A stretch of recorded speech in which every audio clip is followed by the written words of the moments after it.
Welcome, everyone. I'm Linda Rossner, and producer of this event. And it is so wonderful to be meeting with all of you. Thank you. I wish I had a teleprompter. On behalf of SMPTE Hollywood and Colorist Society Hollywood, I'd like to sincerely thank Moray Greenfield and Nancy Aubrey and Jen, who's in the back there, and the entire team at Linwood, Dunn, and AMPAS.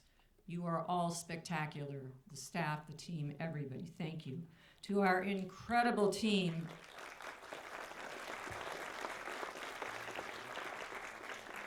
of SMPTE Hollywood volunteers, Bill Hogan, Rafiq Ugas, Ramon Breton, Brian Gaffney, Alan Sholnick, Marty Meyer, and our fearless leader and moderator for tonight, SMPTE Hollywood Chair, Mark Zorn. Another shout out to AMPAS, Steve Tabankin, Alex Forsyth, Luke Crawford, and of course, George Joblove, who let us do this, so thank you. This event would not have come together so easily without Colorist Society Hollywood, and a special thank you to Lynette Dunsing.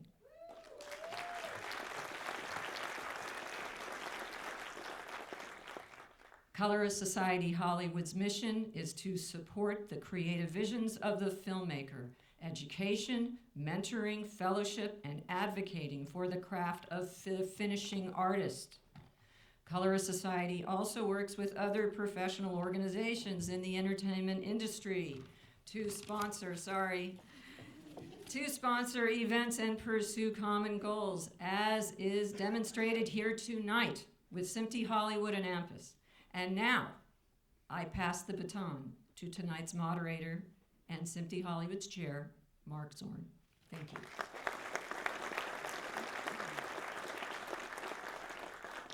Okay, well, thank you. And I was going to do the whole thank you speech, but thank you, Linda, for thanking. So, okay.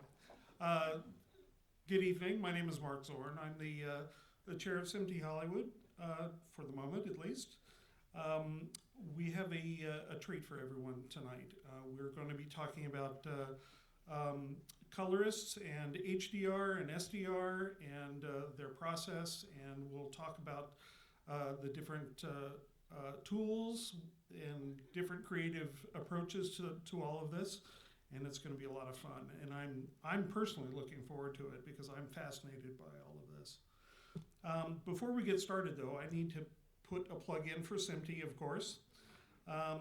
We are the Hollywood chapter is the most active chapter of all of SMPTE, which is a worldwide organization.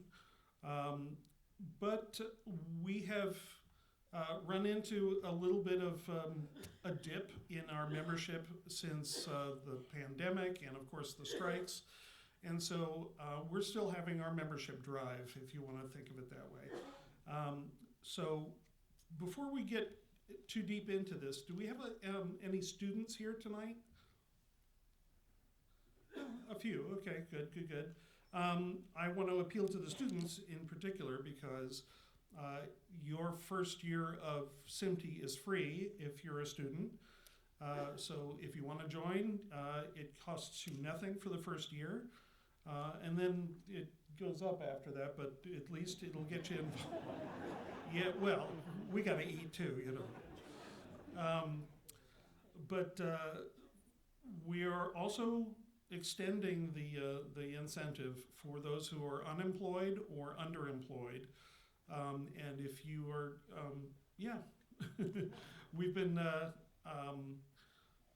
giving a code out for people that are under hardship. Because we all are feeling it through the pandemic and everything else. So if you send email to membership@smpt.org and tell them and make a case and let them know, you can get up to 50% off your membership. So I think that's pretty cool.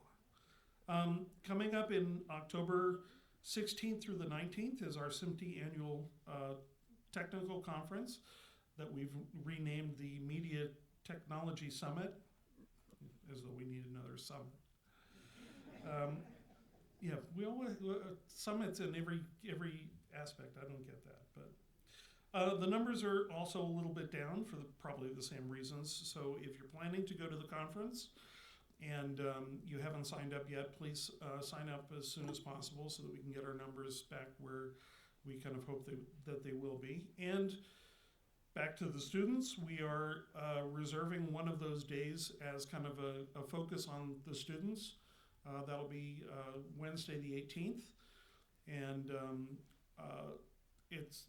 we are offering the conference for free for the students with a valid student ID, of course. So please, if you're a student or if you know a student that would be interested in this, please let them know. Also, these presentations are free. We are able to put them on as a result of a generous sponsorship from those that have been displayed through this running credit roll. And I want to pay particular attention to our newest gold sponsor, Melrose Tech, and the Colorist Society is also one of our gold sponsors. And of course, I'd like to thank the Academy, because I get to say that at this podium. So I'd like to thank the Academy for, again, letting us put these presentations on, because I think they benefit the whole industry, and we're very grateful for that. So please, another round of applause for the Academy.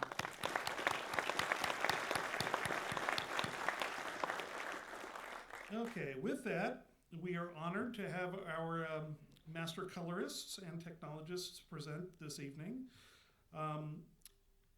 One of the things that I do caution you, please no photography, because we're going to be showing some clips that we don't have clearance to publish. So when there are clips on the screen, please do not take any photographs. So first up, we have John Darrow. John Darrow is the lead digital intermediate colorist at Warner Post-Production Creative Services, which is a division of Warner Media. He's performed color grading, color correction on many feature films, television pilots, commercials, music videos, for all the major studios and many independent producers. John started his career at Photochem, where he was twice nominated for HPA Awards for Outstanding Color Correction, in 2013 for Behind the Candelabra, and in 2015 for The Box Trolls. He also pioneered post-production techniques, including 3D conversion and HDR tone mapping. At Warner Post-Production, he created a technique using machine vision to auto-segment images into mattes for color grading or stereoscopic conversion. Building on the model, and I can't use the two letters because we're under a gag order not to say the two letters.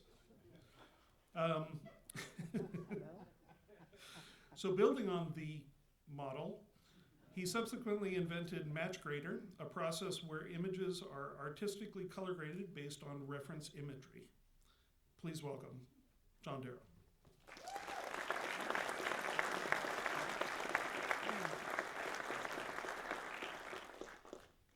All right, look at this. We're all together. I know many of you, and I'm looking forward to meeting the rest later. Let's get this pulled up.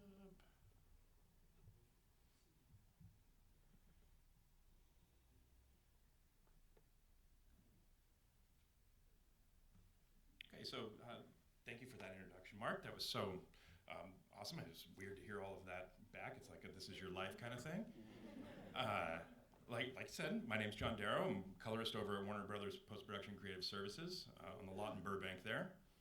Today, I wanted to talk about a show that I just finished up for FX called Dear Mama. It was a story about the life of Tupac Shakur and his relationship with his mother. It's a documentary that spanned obviously a generation, going all the way back from the 50s all the way to present day photography now. So as you can imagine, you name the format, it was used in this show. So one of the things that is challenging about this project, or any docuseries really, is taking all of these different formats and trying to kind of homogenize them into one cohesive piece that tells the narrative that the filmmakers are trying to tell. It was directed by Alan Hughes, and it came out as 5 pieces. Now, the tool that I think was most critical to the success of this show was using ACES. Really, any color management system is going to get you to the finish line easier, but ACES is standardized, and it's just a real joy to use when you have a bunch of different sources that you're trying to kind of put together as one cohesive piece. So I'm sure a lot of you guys know what ACES is, but we're just going to run through it really quickly. ACES starts with an IDT. What that does is it converts your input color space into a working space. Now for me, that working space is CCT. You'll hear CC and CCT a lot. Basically, the only difference is how the toe of the black is. Does it behave more cushiony, kind of like a film style, or is it very video, very straight linear? For me, I prefer CCT. So everything gets converted into that so that it's a normalized space. From there, we did dailies, which had CDLs. Those CDLs then tracked through the entire project, all the way through editorial, VFX, and then ultimately back to the DI bay where we start the finishing. Now, for the show, Alan was very specific that he wanted a very certain look, and it was, I think the word was cognac, right? He goes, I want it to feel like cognac, almost like you're looking through a fine kind of yellowish liquor if you hold the glass and you're kind of peering through it. So we built this really cool kind of a vibe that was built off of 5219 print simulation first, but then tweaked with a little bit more warmth to give him kind of the vibe that he was going for. From there, then you have the outputs. And basically what it does is it renders to different display targets. Now, you can kind of think of it like this. While you're working in your working space, it's very much like water, right? And the second that you make a deliverable, it freezes into ice. So while you're working, you're always doing no harm to your pixels until you decide, I need to make this deliverable. And those are your ODTs, the output display targets. Maybe that's 709. For today, we're talking about PQ 1000 nit, HDR. Maybe that's a HDR theatrical display, like 108 nit display. All of those are after the fact, after all the hard work has been done in that working space. So why even use a color management system at all, right? I just put it on the timeline, put it into PQ, and I'll just twist the knobs until it looks good. You can totally do that. You can totally do that. But you're doing a disservice to yourself because, and to your client in a way, because you're spinning your wheels when really you can let the color management system do a little bit of that work for you. I remember back in the day, if you think about the original HDR system, which was film, right?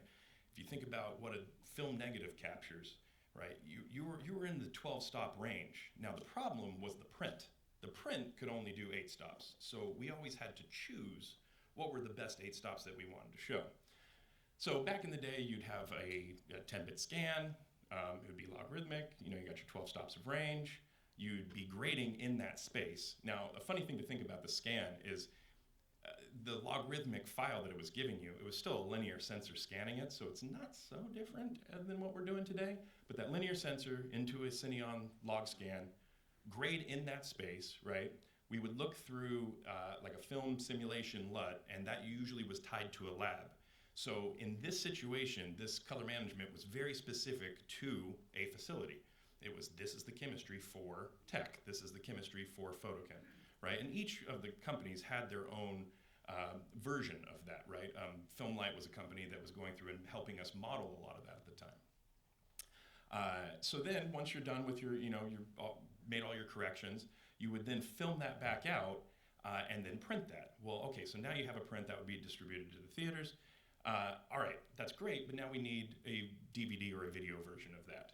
Well, often we were matching what we saw in the print and just trying to dial that into a 709 version. Took a lot of time as well.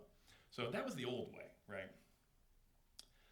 When I used to have to do visual effects in that space, right, I would be sending the scan, a 1D LUT, here's the CDL, a 3D LUT, and then you would have another 1D LUT to go back out to like a linear file, EXR thing. All of this had to be vetted out, and you had to trust that the VFX company was going to give you back what you were sending them. It was convoluted and a lot of steps and a lot of places where it could break. So now let's look today, right? So ACES kind of simplified that quite a bit, but it looks very similar. So we call it different things now, but it's kind of doing the same thing. So if you see what we have now is we have the IDT, right? So we're taking a camera linear sensor, right? And we're using this input device transform to put it into a space, right? Now we don't use Cineon anymore, we have ACES-CC, but if you look at ACES-CC and an old Cineon curve, they're kind of close, right? And what we're doing is we're in a nice logarithmic grading environment, something that we're all very comfy with and we kind of know how to navigate. From that, right, then we use a lookup table essentially, but we call it an LMT, right? Now, part of that is because you can use functional math in this now, but you can also still use a lookup table. It's basically defining your look, but it's happening from ACES-CC to ACES-CC. You're not baking in that contrast part of the curve. That ACES does for you, right, with the RRT and the ODT. From that, when it comes out, if we're setting it to 1,000 nits, saying, hey, we've made all our decisions in HDR, right? That then goes into the Dolby system. Now, they're not mutually exclusive, right? I use ACES and then it feeds into the Dolby pipe. What Dolby does is it goes and analyzes, right, your image and then gives you a value that's saying, okay, this is how I'm gonna squash this into SDR for you, right? I'm gonna roll off the top and kind of compress the bottom and give you a nice display that is representative of what your HDR was. But if you don't think that that was the case, you can trim it. So then we go through and trim it, and that's our video version. So again, very similar to how we were working, just standardized now. I can take this and take it to any other post facility and it'll look exactly the same. No more secret sauce. So in this case, right, when we send something to a VFX house, this is all we need now. We have the EXR pool, here's a CDL and LMT, here you go, you know what to do with it. Give it back the same way. Super easy. So what we were saying about why use a CMS system, right? It does part of the heavy lifting for you. It's gonna normalize the image coming in. And so what we're gonna show you now is this as if I did not use ACES, right? If I just threw it down a timeline, I'm just gonna force this in. I'm just gonna spin the wheels until it looks good. Well, I'd be starting with this, right? So if you look, you know, clearly this SDR footage from who knows what digibeta, I'm hoping digibeta, maybe beta SP. You know, this is not a good looking image to start with, right? But it lands on the timeline, it renders something. Over here we have, there's a red shot, and over here it's a DJI drone. Right now, all of them are in a space, but not the space that we wanted. So if we look, using ACES and the proper IDTs for each one of these, already we're very, very close to where we want to be, right? At that point, it's about, okay, you know, take a pass, get the director and the DP in. How are we feeling about this? Where do you want to put it? And that's when we started to hone it and really kind of put the grade on for the narrative, you know, type look. So you can see that it's not a huge jump because the color management system did a lot of the work for us, kind of put it into the space so that we didn't have to move that far. And we could focus more on the storytelling and really get into the nitty gritty of like the shapes and popping eyes and that kind of thing. So now I'll play a clip real fast and then we'll talk a little bit more about some of the workflow. It's a small little bit from episode 1. So Billy, what is your relation to Tupac? I am Tupac's oldest cousin. I'm 8 years older than him, so before he became who everybody know him as, he was like this little dude used to follow me everywhere. And I used to be like, man, you can't go with me, man. I'm getting ready to go do crime. You can't come with me to do crime. But I didn't really feel responsible about his safety until Halloween night, 1993. I had just got out of jail and I hadn't seen Pac for several years.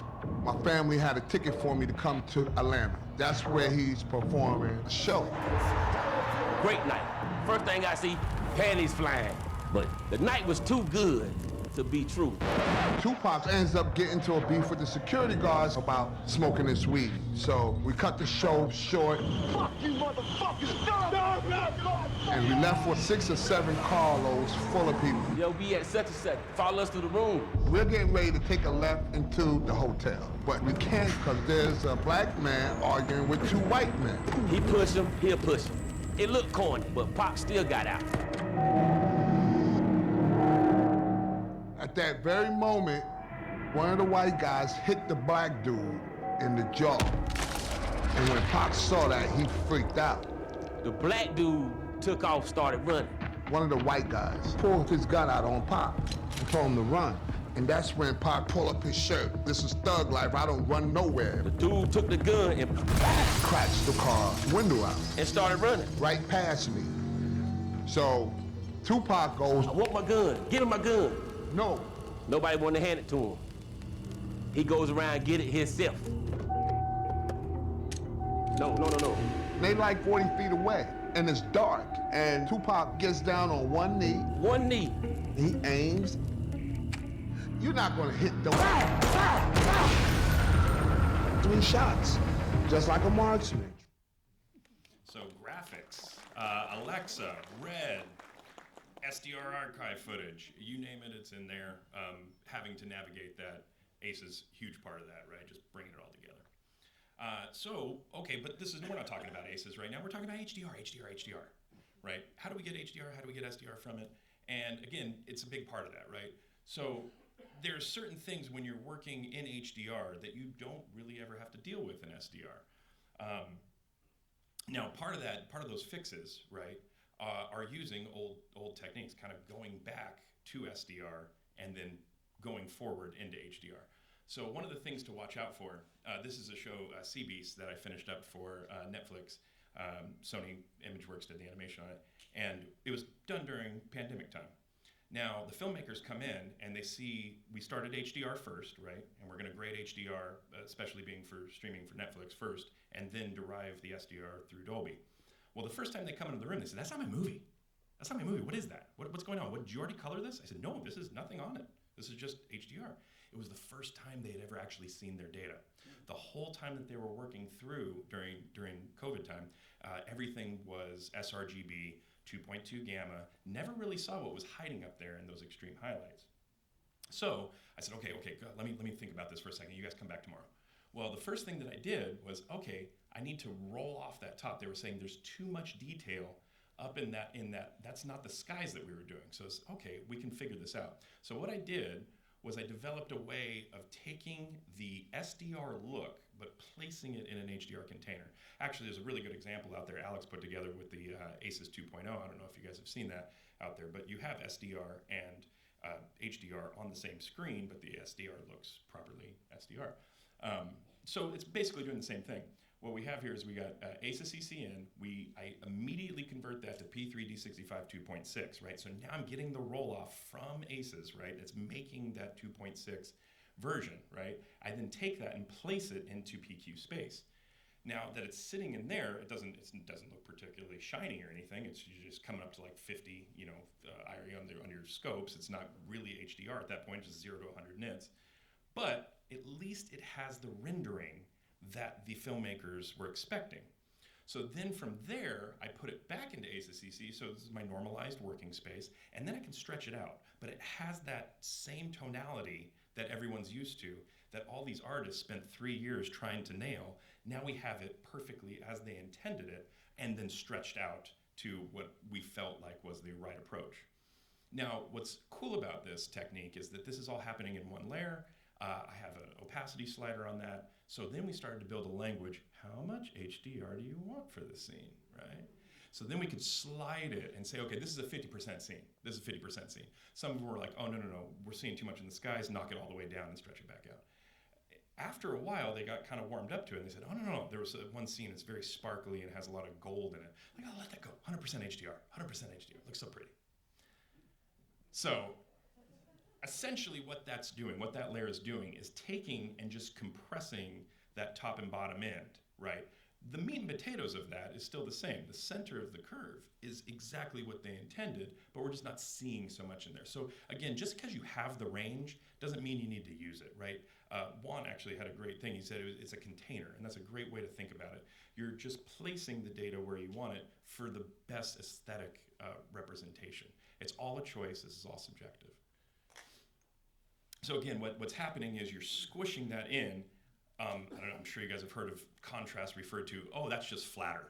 Well, it's literally just flatter. That's what's happening. But it's the same thing. So again, that's before and after. Now, you're like, why are you showing me a different movie? You said Dear Mama. Yes. Well, we ran into the same thing in Dear Mama. When we took this old SDR, who knows what this was, high 8, whatever, mini DV, and we put this through, right, what we ended up with was a bunch of artifacts. And I started going, I don't know what's going on here. Well, I slapped that same layer on, and sure as hell, there you go. Boom. It just cleans it right up, right? Because what we're doing is we're keeping it in its native space that it wants to be in, the native capture that it was, and we're just placing that in. From that point, then I could stretch it and put it to where we wanted to creatively. Now, up until this point, I've been talking about a toe and the shoulder, right, like a man, but what about the belt, right? Like, you got to think about, like, that happens in 2 volumes. So another consideration to have is what happens when colors fall, out of that gamut, right? We kind of do the same process. This would be what it would look like in Resolve, where you're using the reference gamut compress, right? We're saying, okay, hey, we're targeting a 709 display. Please squeeze this nicely into that. Now, the nicely is, I'm using that term loosely. There's a lot of ways to do this. We're not going to get into that and what's the best way to do that. Yeah. But for the most part, it does a really good job of that. In Baselight, same thing. There's a node called Compress Gamut. You're going to squish it in so that it fits into whatever you're targeting. Now, often what I'll do is if this is something that I need for a certain target, I will put a category on there that says, okay, this is for the P3D65 theatrical. I'll turn that on and I'll bypass it if we're doing a Rec 2020 version, let it kind of fly out. So again, this is before and then after the compression. You can get all of that back. There's a really good example of this out on the screens outside. ACES 2.0 actually kind of eliminates the need for this, but it's still good to have this in your back pocket when you kind of see this issue for the current incarnation of ACES that's out right now, 1.3. All right, so the cool thing about HDR, right, or at least what I think is one of the best parts, is you build one master, right? And that one master, that PQ master, that is what everything else is derived off of. You generate this XML that makes all of your other versions, right? But you're ultimately, this is why I like starting with HDR first. I know we're gonna hear different thoughts on this, but I like starting with HDR first, nailing that grade, and then starting to do the 709. Now, when we were grading Dear Mama, what we ended up doing, because of time, right, was getting Alan in the room and putting an HDR screen, putting 709 on the projector, and 709 on a little screen next to him. He liked looking on the projector. I don't blame him. You catch a lot more stuff when it's really big like that. But he can also keep an eye on the 100 nit screen right next to it. So you can see we have an HDR screen, 709 screen, and then on the consumer A95K, we had the 709 as well. For me, I always like being in HDR on the back. We do this using a thing called dual outputs, right, on the base. I think Resolve can do it too. I think you got to trick it into like doing 3D mode. I'm not 100% sure. But basically, I have a 1000 nit output and a 709 output. Now, this is not the best idea for a number of reasons, mainly physiological.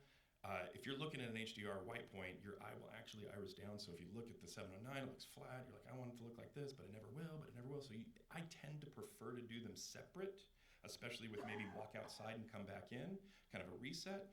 But in this case, because of time schedule, Alan's a really busy man, hard to get him. We had to get him in the room. I gave that caveat, and we went ahead and did this. The other thing was that because it was for FX, 709 was actually the hero. The HDR was more of an archival master.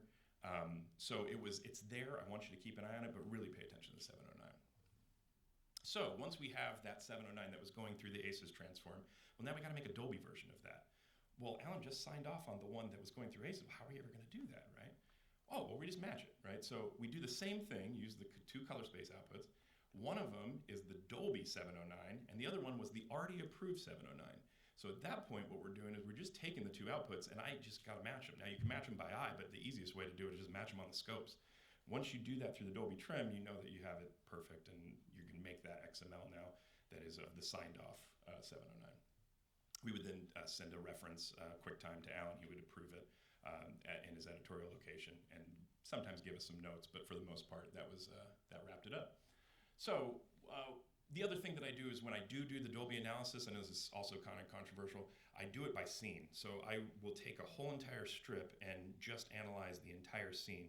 After that, then I will chop it up, and if I have to make individual adjustments on certain shots, I'll do that. But the advantage of doing that is that you get the average for the scene. If there's a back and forth between something very bright behind somebody and somebody in the same space but with a dark background, you don't get the pops. It still keeps your grade consistent, which is super important, because I've heard some people talk about Dolby and say, well, no, it makes my grade inconsistent. There's ways around that. I know one colorist, I won't say his name, I'm sure all you guys know him, but he just does one thing for the entire show. That's it, one analysis. I don't agree with him on that one, but I agree with the thought process. So once we have it all matched, right, now we have this PQ, this PQ file that with this XML file can strike everything else, right? So now what are our deliverables, right? Well, the first thing that's most important is that XML file, because without that, you just have an HDR version.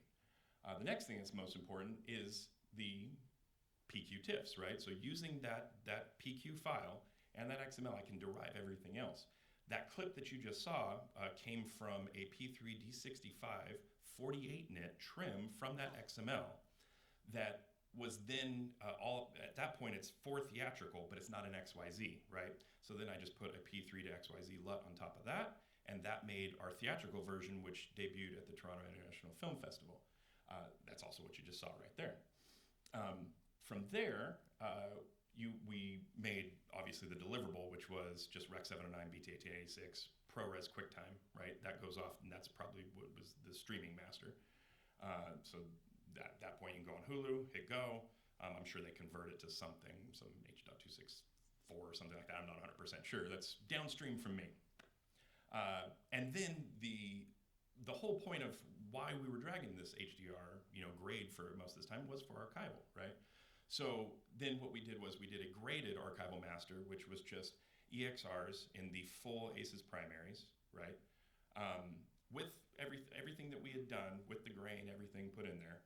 And you can put that on the shelf. At any point in time in the future, you can pull that back up. Let's say there's a new version that we need to make. We need to make a 300-nit version. You can always go reference that and strike that at any point in time. Also, grab my original XML and add it to that. So if anybody needs it in the future, now you have the recipe for that too.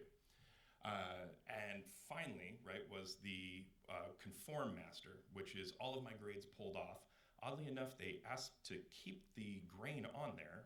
That's studio by studio is probably different on that one. But all the grades, all the grades removed, only transforms in the conform. So that would be this file, which is also full ACES primaries, AP0, EXRs. That's it. And we sold it, sent it off. You guys can contact me here if you'd like, or hit my website there for more information. There's a lot of information about Dolby mastering and best practices for that. Thank you guys so much. Really appreciate it.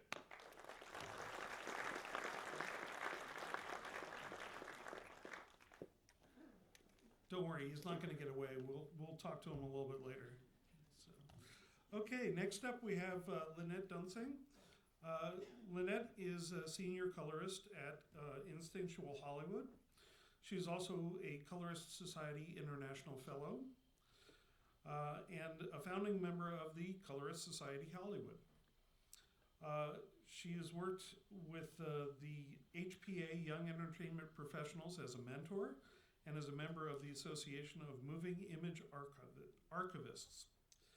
Lynette has worked in Los Angeles, Detroit, Chicago, Shanghai, grading commercials, theatrical trailers, independent features, episodic television shows, and music videos, specializing in VFX workflows, currently working in Resolve. Please welcome Lynette Dunsing.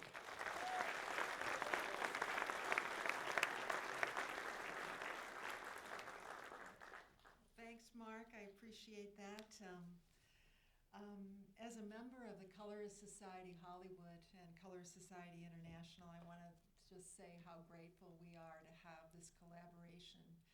I know I'm echoing what was said earlier by Linda, but just this whole opportunity to be a part of a community with other stakeholders in the color correction and the color pipeline is just really a huge deal for us, and we do appreciate that.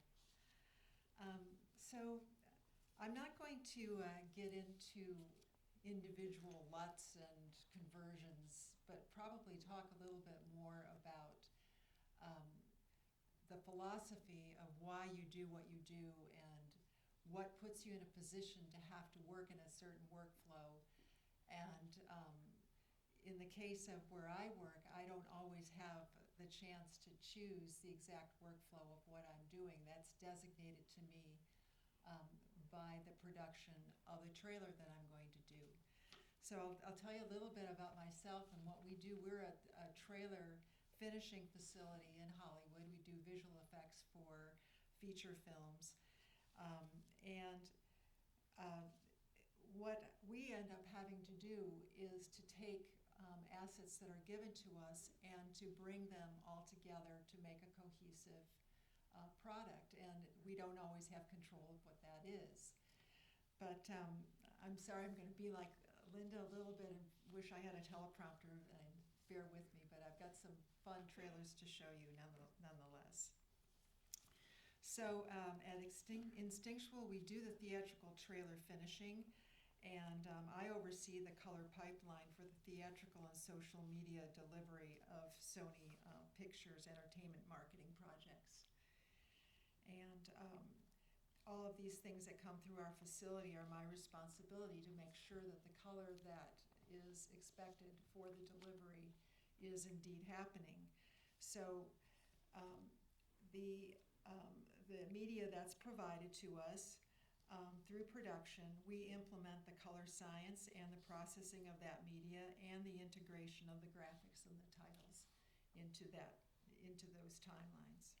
We also determine the requirements for the remote workflow. After the grade is rendered and formatted for delivery, I watch all the DCPs on our media block with on our projector in our theater. The reason I'm bringing this up in this conversation is that not everybody has the choice to be starting as HDR. Well, maybe that would be the ideal way to begin, but in the case of a facility such as ours, we are having to deliver P3 D65 and be viewing that on a projector and working in a space that allows our clients to see how they're going to be seeing their images in what is now the projection, platform in most of the theaters around the country. They're not seeing it on a laser projector. So the thing for us is that we have to be able to work in this space and then go to HDR at another point. In our case, it's mostly for archival purposes. So our primary delivery is HDR, and what happens is that the P3 D65 is the target for the grading session, and after the session, the P3 and the 709 are rendered for flame use. At that point, XYZs are made and the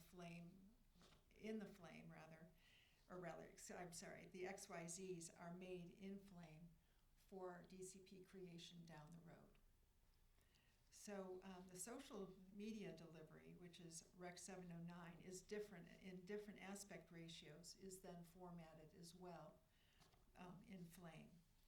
So we've started to use HDR, or we start as HDR, because our primary deliverable is going to be for projection, but also we have a very robust remote workflow, and that workflow is really kind of contingent upon the fact that we don't always have control of what people are going to be seeing on their displays in remote locations. So one of our remote locations is a stream, a 2K444 stream to the Sony lot where the creative executives are going to be looking at this material. And this is done through our proprietary system. And then at the same time, we're going to be having other clients who are going to be either filmmakers or creative executives, and they're going to be on Clearview. So for us to be able to wrangle all of that, we have to start in SDR, and that's kind of where it is for us, at least at this point, until there's more adoption of a laser projection technology. So then, when the HDR delivery needs to be made, I make it down the line. And at that point, I have more time to wrangle all of the assets. I have to turn things extremely fast in the environment in which I work. So part of being a trailer colorist, and I was talking to Mark Zorn about this a little bit earlier, which is kind of an interesting part of what we do, is that we're having to deliver a grade that is where we're taking the creative intent of the filmmaker for their film, but also having to put it in an environment where they can see all of the shots together, things that would never have lived together in the film, but make them part of a trailer that is cohesive and looks as though all of the elements belong together. So another, I'm sorry.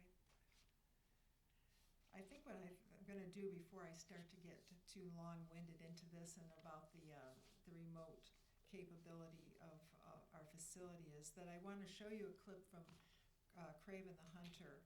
I graded this with the filmmakers before the DI grade had begun at Harbor Pictures, and this is something that happens with us quite often. The films are not yet finished when we start to work on them. So one of the pipelines that we would end up working on is for me to do the color with the filmmakers at wherever they are in the world, which can happen. And in the case of Craven the Hunter, the shots were all delivered as EXRs for live action and sRGB TIFFs for graphics. And so we end up having to bring in, as John was saying, is bringing all of these kinds of elements into the same working environment. And I can talk a little bit more about that when we talk about ACEs. So right now, before I start, without my PowerPoint, be able to bore you with all of these other details, let's watch this trailer called Craven the Hunter. This is Craven the Hunter Domestic Trailer 2.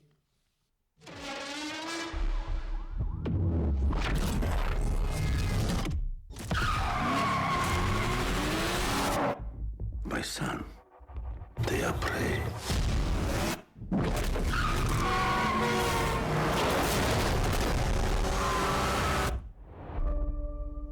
We are predators. Boys, your mother is dead. She died because you sent her away. She was weak. Power is about strength.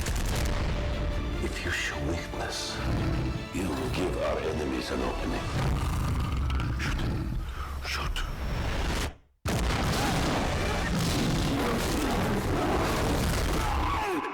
He is weak, like his mother. Leave him. What happened that day? I stared death in the face. And for the first time, I saw my true self. Tell me about this hunter. They say he uses a connection with animals to track his prey. And once you're on his list, there's only one way off. There's 6 of us, and only one of you. There's 6 of you now.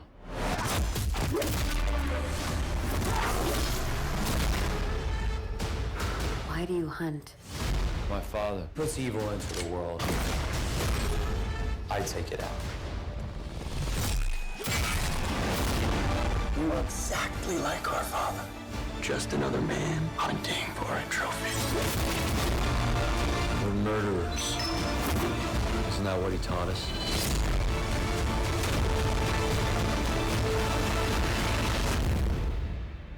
Mr. Taglin? Where's Mr. Taglin? Oh, you're standing in him. You're a goddamn lunatic. Oh, you just figured that out now?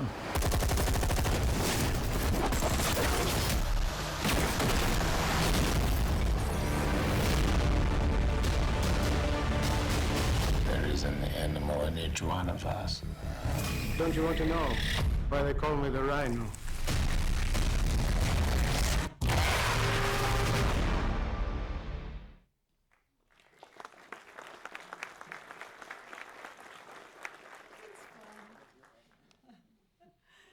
So, what happened with this and the way that I started with this, and so in the number of different scenarios that we have, I'm either doing the original color with the filmmakers before the movie is complete, or it goes to another facility and the feature DI colorist does the work, and I end up doing the sitting in on the Clearview session, watching them do what they're doing, and then be able to know what the DCP is supposed to look like, which I will have the ultimate responsibility of delivering. But in the case of this particular film, so this was given to me as raw EXRs. I then put in the linear to log C LUT on it, applied a CDL, and then the show LUT. At which point then I'm either grading before the show LUT or after the show LUT. And the reason I bring that up is that what we just saw is a safe version of this trailer. This is a guy who's a bounty hunter, and there's blood all over everything. And I know there's probably a lot of you who have to do MPA fixes on some of the work that you're doing. So I end up going and putting in, I built a custom node graph for this and make sure that I have a place to put all of my blood fixes that I can either remove or, yeah, that's the irony of it all. Because sometimes I'm removing blood that was put in by the visual effects department that never existed there before as well. But anyway, that's another story for another time. So, so this is a perfect example of needing a number of viewers in different places. And I keep bringing this up because collaboration is a big part of what we do. And we have to, within almost minutes, get people on a call to look at what we're doing, approve it, and actually put it out to the world. And that happens quite a bit. So in this case, the DP was in London, and the director and producer in New York, and the creative execs in various parts of Los Angeles, all of them on Clearview, while also creative executives looking at it at the Sony lot. So that is a big part of what we do, as well as trying to wrangle, and I thought of that when I was looking at John's presentation, is just trying to wrangle all different kinds of media from different places and making them work together.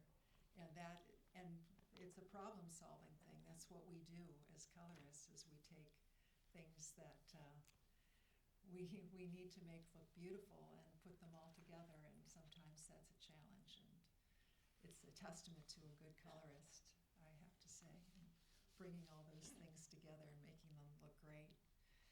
So the next trailer I'm going to show is a favorite of mine in discussing ACEs and the ACEs workflow, and part of this was already discussed by John, I think. Hotel Transylvania, Transformania is a Sony Pictures animation film, and I did the grade on this before the film was finished. The film was eventually, the DI was done by Stefan Nakamura at Company 3, and I'm a big fan of his. And we're just finishing up trailers on Napoleon right now, and he did the grade on that. But in this particular case, we did this well before this ever went to DI, which happens quite often, as it did with Spider-Verse, which I also worked on. And what it does is ACES in this particular case speaks, or this particular show speaks to the power of ACES, which is about collaboration. And it's a really, really big part of what ACES is all about. Collaboration is key in these things, and ACES, Color Sciences, allows the accurate result for the viewer across facilities. When the animators walk into Thalberg F on the Sony lot and they see my feed from Hollywood, we know we're looking at the same thing, and they can look at it with confidence. And they've just walked out of their suites where they've been working at Sony Pictures Animation or Sony ImageWorks. They know what this stuff looks like. These things are in SDR, and for the most part, they're in SDR when they're working on them. Just as John was saying, is that they walk into the suite after they know what it is that they've been looking at, and if they see it in HDR, it is not what they, ultimately remember just minutes ago from just working on their images. So this is a really important part of it, because as you as colorists, or many of you as colorists, having that confidence and having somebody walk into your room and not go, oh my God, what is that? This isn't my film. This is not what I'm doing. And so this is part of, really the confidence that we have in being able to say to our client, yes, I understand your vision, and I know what you need for it to look like. So there's no ambiguity there. The other thing about this that I wanted to bring up was just, again, about being accustomed to a certain look and being able to have the fidelity, for that person to be seeing it, especially when you're working remotely. So in the case of this sRGB graphics, we're having to be integrated just with an input transform into the ACES workflow. And then the original animation files were supplied with embedded mats. These are ACES 2065 files that all these integrated together worked really pretty well. So I guess what I'd like to do at this point is to show you the Hotel trailer, and then we can talk a little bit more about the particulars of that. So if you would please, here's Hotel Transylvania, Transformania International trailer C. Hello? Is everything okay down here? Hey, Drac, what's up? It's Johnny? Yeah, it's me. Whoa! I'm a monster. What is going on? The monstrification ray turns humans into monsters and monsters into humans.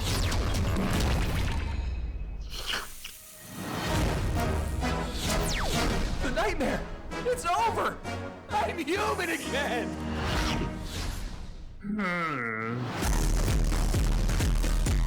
Have you seen my dad? Oh no!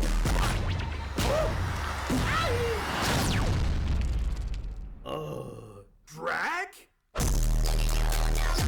No. It can't be! You're human and I'm a monster. It's like Freaky Friday, but on a Tuesday, though.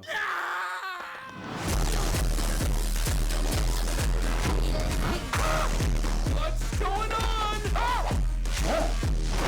My fur! What the? What's up, fellas? Frank?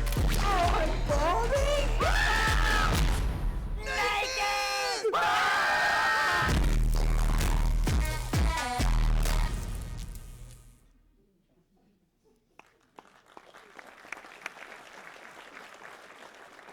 So Sony Pictures animation stuff is my favorite of all the things I get to do.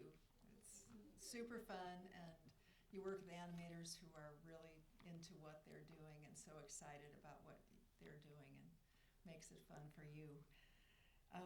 The one thing I wanted to say about ACES in this particular case is just being able to put an output transform on. Once you've gone and you've done the color and be able to put an output transform on it to change it into a different delivery and then do the trim is just, makes it very streamlined and much, just an easy way to work as far as I'm concerned. As far as what we end up doing is that the SDR will be the target deliverable, but an HDR will be delivered for archival purposes on some of our campaigns. And then speaking about the Sony Pictures animation stuff, I also worked on Spider-Man Into the Spider-Verse. We started working on that a year before it went to the DI. So working with the animators when you're just seeing things at the beginning, there are even animatic shots that are still in, but them being able to see their work and see it evolve, it's a very gratifying thing. Also Angry Birds, Mitchell's versus the Machines, and then Peter Rabbit, which is what I'll finish by talking about, is that this was a round trip to Animal Logic in Sydney, Australia. And ACES works absolutely, just perfectly for that. We would get the comps, the live action and CGI comps from Australia with the grade that the colorist did there, send them to me in Hollywood. I sit with the director, we make the color correction grades, and then send the ACES file without the output transform baked back to them. And we know that somebody thousands of miles away is looking at what we are looking at. And that's the magic of ACES. So anyway, thank you very much. I appreciate it.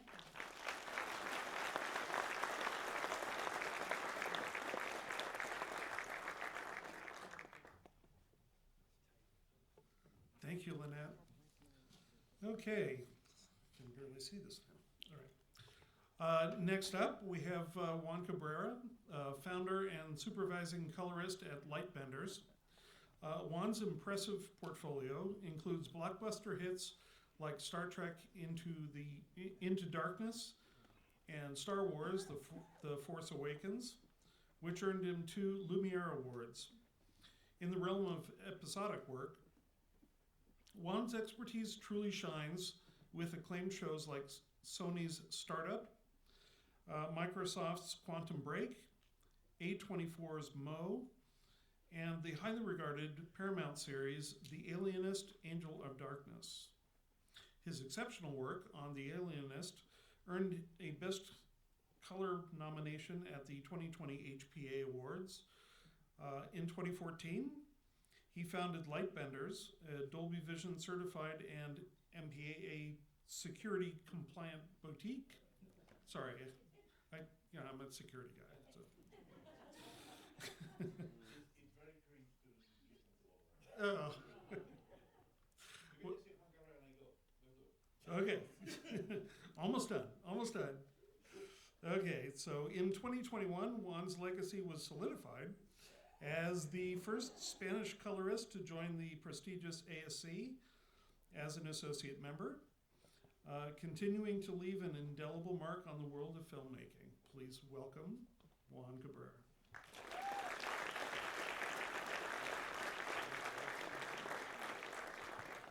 Sorry about that.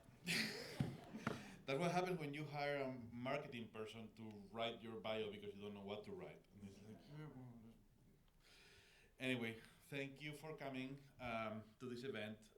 Thank you, Lynette and John, for what you're saying. It's funny because when we first started talking about this, the idea of me coming here was actually kind of to fight with John.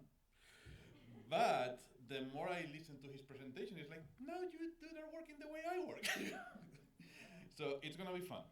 I wanna talk. I mean, we're gonna be talking about HDR, and I have some footage to show you.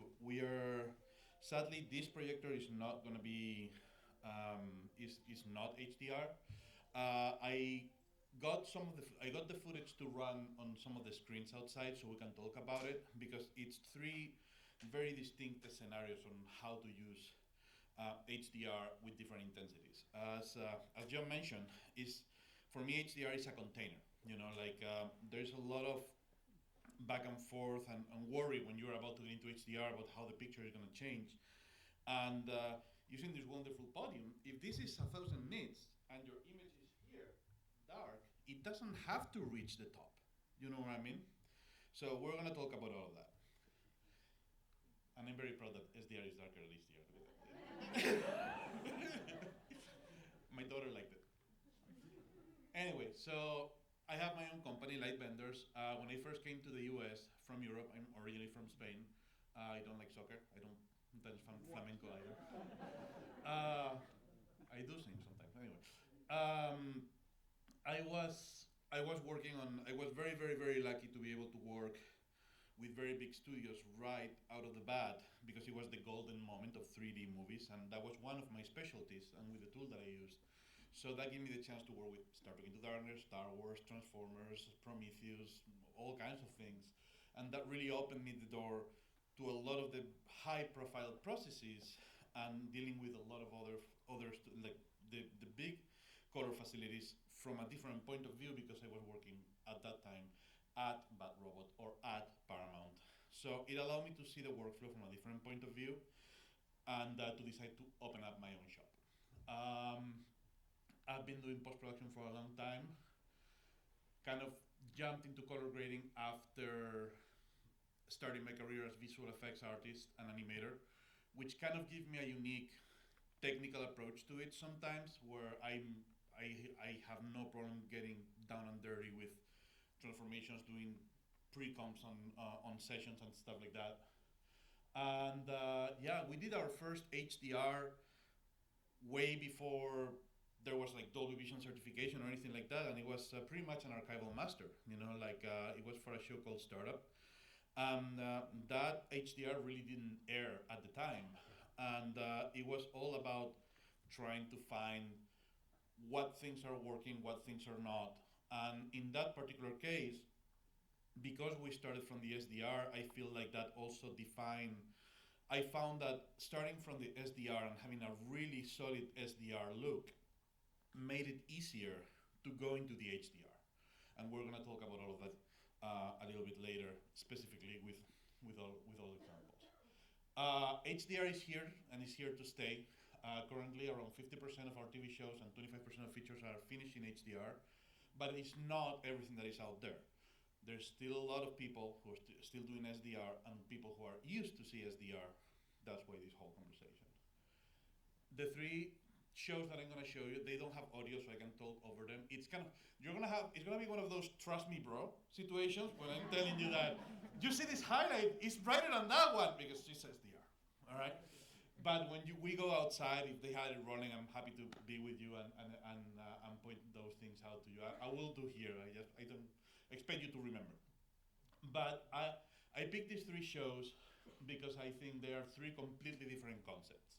This one is kind of like a dark, grave, sad, muted, very within the shot in anamorphic, very filmic, a lot of grain, and when the HDR part comes into it, the HDR cannot be in the way of the look of the show. So it is HDR, but it never peaks over around 300 nits. This one, on the other hand, this is a comedy. It's 25-minute episodes, poppy, funny. It's still in Netflix if you want to watch it. If you have HDR capable devices, you will see it in HDR. But it's completely different tone, right? On this one, we went up to 600 nits.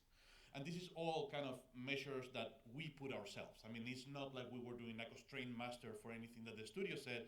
I was like, I really don't feel like we have to hit super bright and burn people's eyeballs with this one. I wanted to burn people's eyeballs with this one. It was also my first one that I did. I wanted to really punch it. Anyway, so this is a good example of what I would say a balanced HDR, where the HDR helps set up the scene. Like the life of Mo, he's in Texas. There's a lot of it shot during the day with sunlight in locations with a lot of light coming from the street. even you will see in some shots from his house, you always have the curtains open, light coming in, etc., etc. So we really wanted to use that. Startup, it's a thriller, but it's a technology thriller. So we wanted a combination of being able to have that grittiness on some of the night scenes, which the HDR give you the textures and other things, but having that kind of pristine, high-tech, contrasty, expensive look when they're in the office with all of that. So that gave me the chance to really, really push it. It's funny because when I was selecting footage for this, I saw some shots that were very risky that I don't know if people will approve them now, but it kind of worked really, really well when we were premiering this. If we can just play back the clips, and I'll just point at stuff as we go. Because there is no audio. I'm not gonna sing.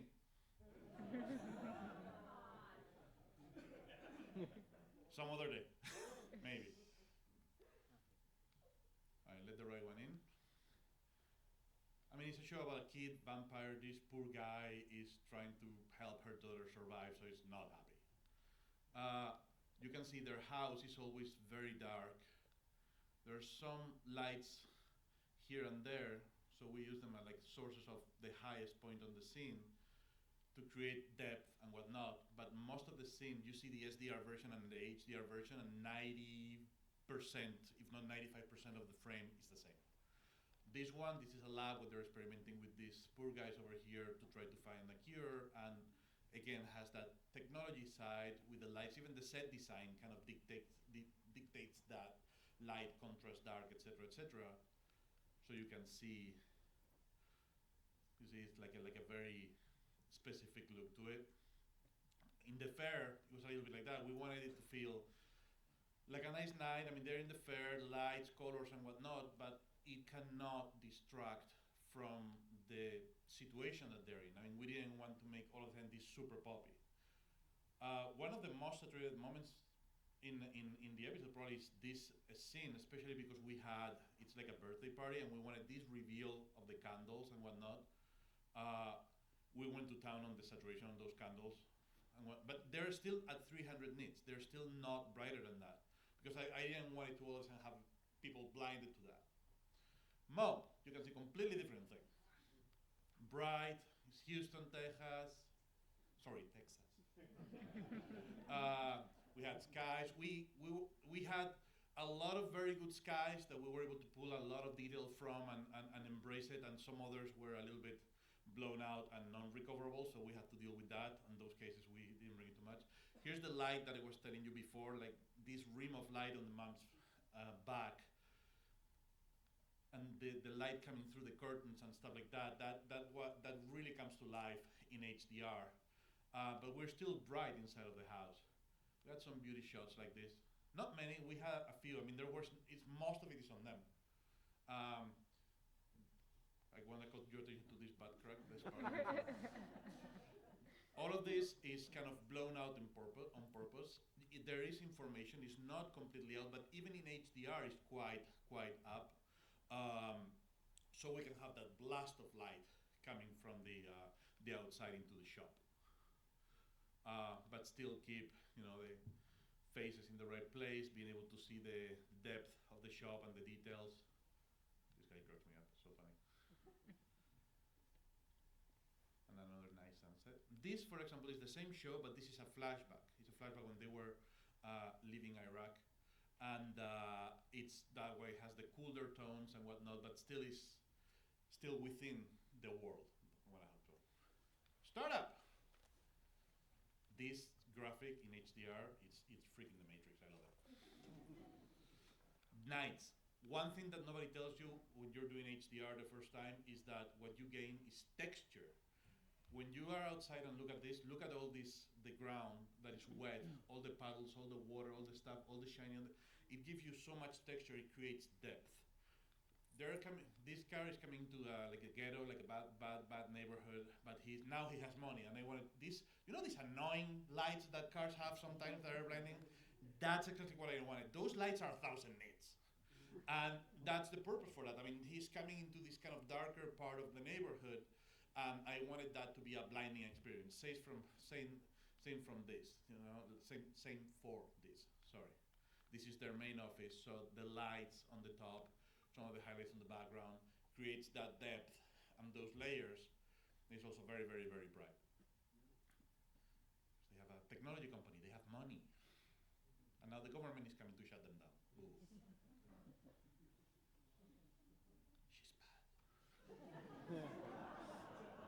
Night at the office, also with lights.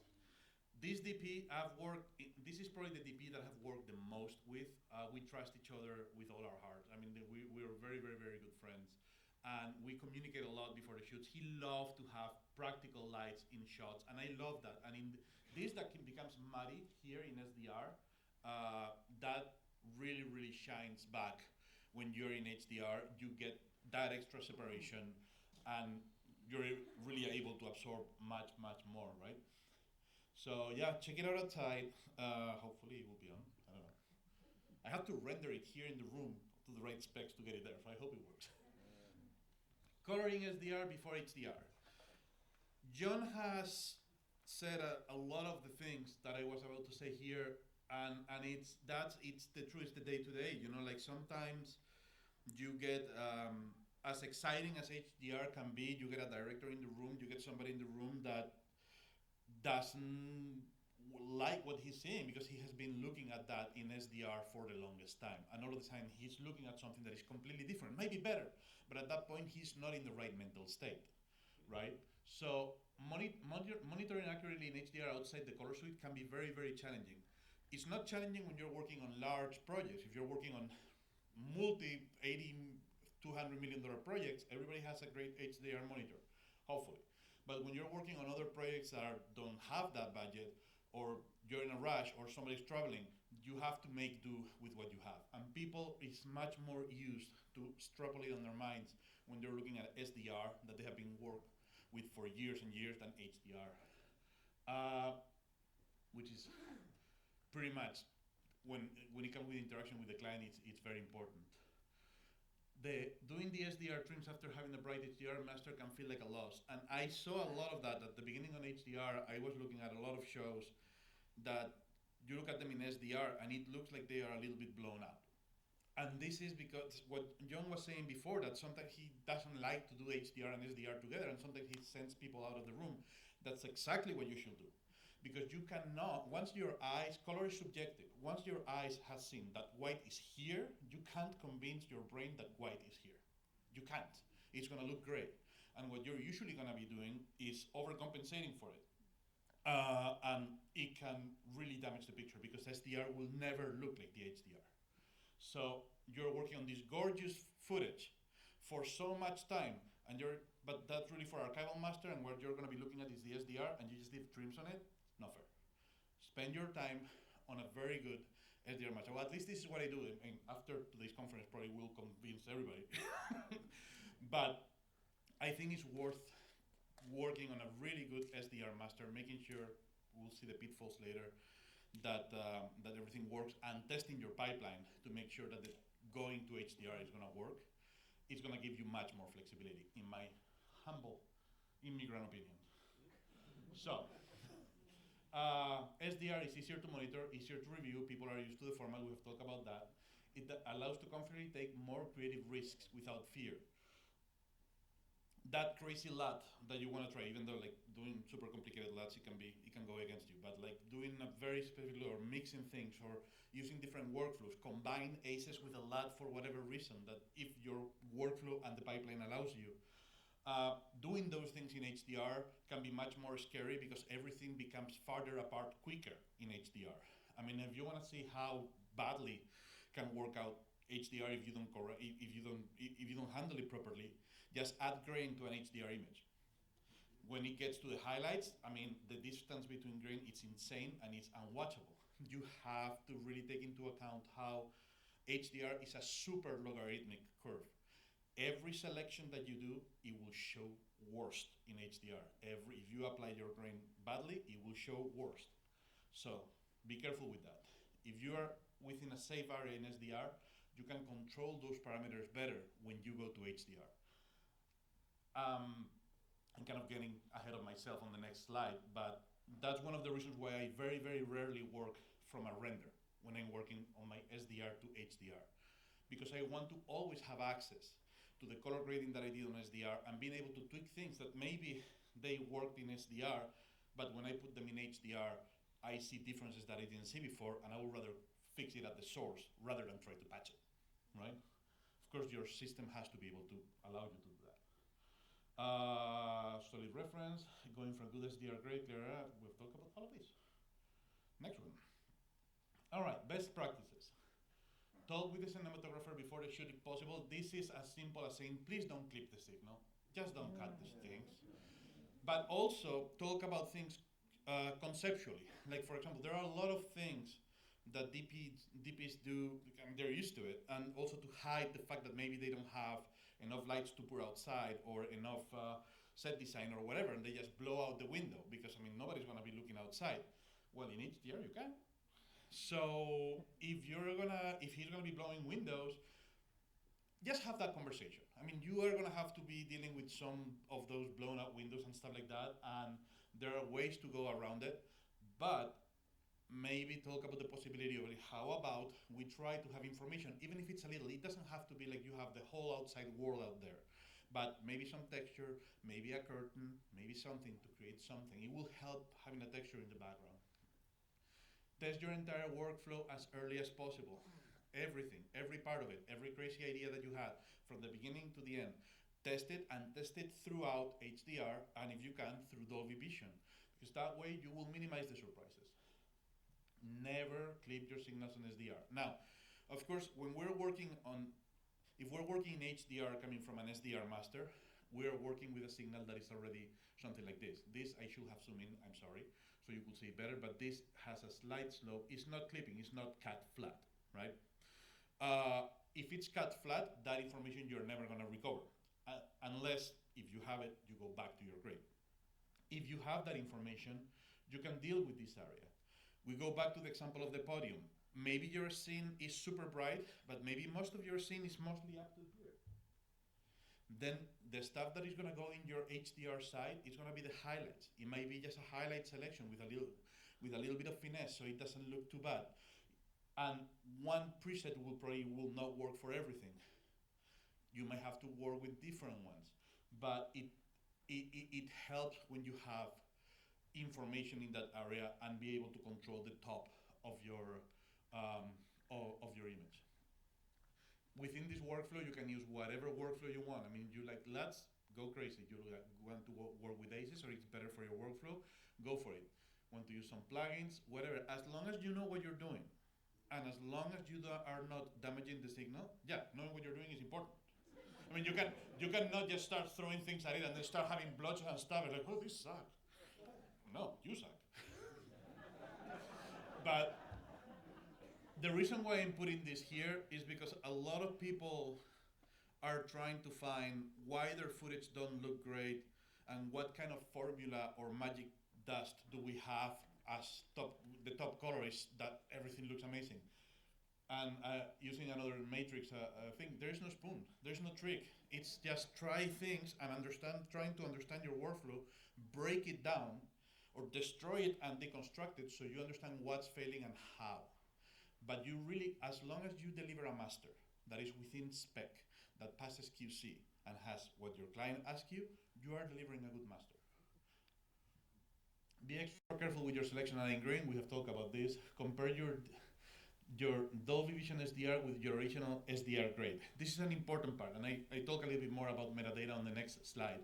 But since you have an SDR master already, you're gonna make an HDR, you're gonna go to Dolby Vision most likely, and with Dolby Vision, you're gonna create your metadata that is gonna create all your magic masters, as John said. That's the current workflow, and it's great because you deliver one big file with some metadata, everything is gonna come out of there, you don't have to worry about it anymore, and it can hold a lot. But of course, you have to make sure that if you have worked with your client in approving that original SDR master, your Dolby Vision SDR will match that, or at least close. I mean, there is some tolerance where the client will be, I'm okay. You as colorists know on what sequences, on what shots that is. If your software allows it, try to avoid working from renders to allow real-time tweaks. And yes, there's more software besides Resolve and Baseline. I use Mystica. John used to use Mystica as well, but then he went to the other side. We at Lightbender we have Resolve, we have Mysticas and we have Resolve. We have both of them. We are not brave enough to have Baseline. Being able to work in real time in your tweaks on the original SDR, it can be very, very helpful, especially to fix issues like selections. And sometimes you just realize you get to the shot you get to a sequence with an idea of how far you want to push it, and you either find that you shouldn't push that far, or maybe you can push it farther. So maybe you want to make your SDR give yourself a little bit more information on the top before your LUT or before any of the transformations, so you can expand it and have better data. Or again, if your software allows it, if you apply a LUT non-destructively, it will not clip and it will allow that information to continue. And adapt your workflow to your project. I really do this with every project that we're doing. We try to very consciously analyze our workflow and see, does this work for this project? We have had projects that have been full aces. We have had animation projects. We have had projects that started with linear EXRs or multi-camera documentaries with all kinds of things. Your workflow does not have to be a static rock. It can change, it can mutate, it can adapt to every project and your clients will benefit from it. Learn color science. It's not that difficult. You don't have to understand where the coordinates of the white points on every gamut goes.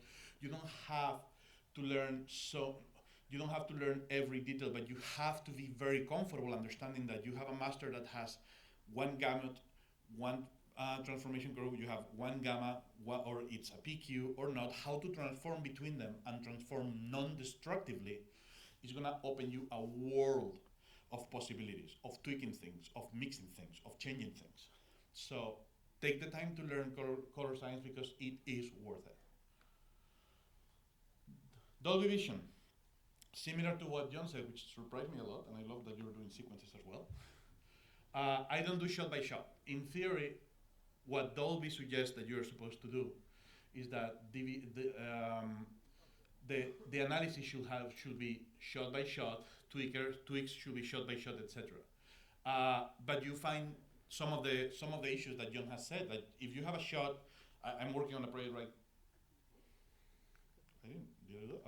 I'm working on a project right now when there was a shot like that. It starts on a very dark office and it goes to a window that is fully blown out. If you put that through Dolby Vision does not understand context, meaning that Dolby Vision sees a dark shot with not very a peak of light that is not very high, and another shot that has a super spike of light. So it's going to compensate both to the best of its ability, but it doesn't understand that it's the same shot. So those shots, the black level between those two shots is going to change. I mean, the mid-black things are going to change. Trust me, bro. I tested it before I came.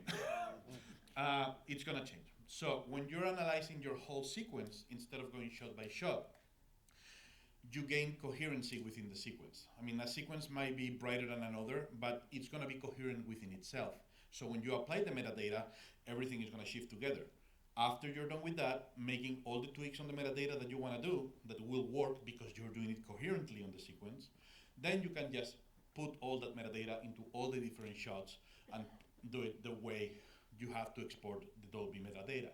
And also gives you the possibility of tweak each individual shot if you need for whatever reason. I do agree with the fact that doing the whole thing all together is a little bit of a stretch, but you can really go crazy if you have to do shot by shot, because if for whatever reason Dolby Vision doesn't land where you want it, you're going to be tweaking for a while. And that's time, your client is not going to be happy, you're not going to be happy, your wife, husband, kids are not going to be happy. So, just so you know. Plus, the controls are a little bit limited sometimes, so just have that into account. We analyze by sequence. We have coherency within the whole sequence. We tweak, I think, open secret look good, yeah. and it really takes us like 10 to 20%, as in, for example, for a feature, if we're doing a feature in HDR, after we spend maybe 10 days coloring the feature, I will spend a day doing the HDR, and at the end of the day, I probably have the Dolby Vision metadata and everything. For a TV show, I usually say if I do like an episode in 4 or 5 days, like a long TV show like Startup was 4 or 5 days per episode, I'll maybe spend a day doing the HDR. The first few episodes was closer to a day. The rest of the episodes, once we had more or less where it was supposed to be, it was half a day. So it can really save you a lot of time and make your show be very, very solid. And that's it.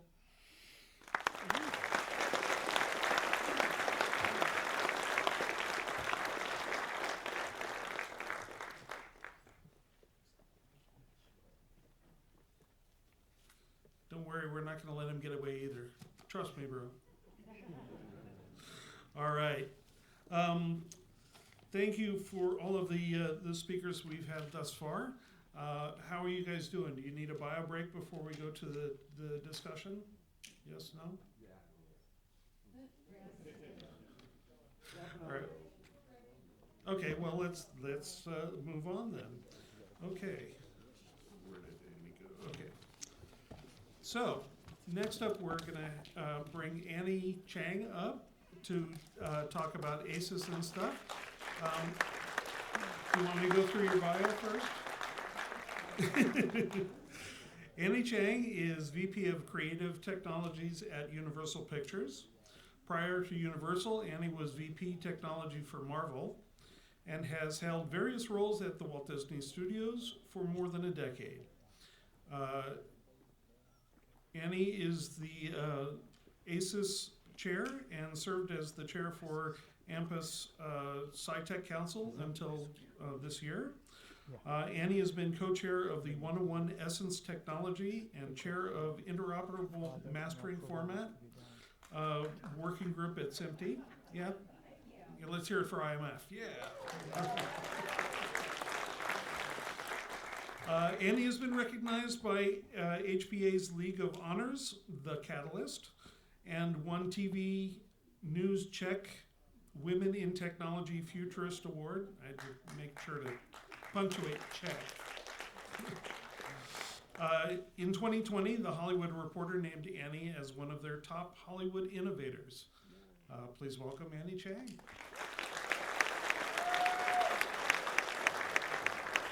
That is embarrassing. God, right? Okay. I'm blaming Linda, yes. So thank you, everybody, for sticking with me. And I know some people had to pee. I get it. It's totally fine. I'm not offended if you have to pee. Thank you. So I know this seemed like an ACES advertisement. I did not pay these people, by the way, but I feel like I should give you like $5 or something for each of you. Yeah, okay, cool. I'll pay you afterwards.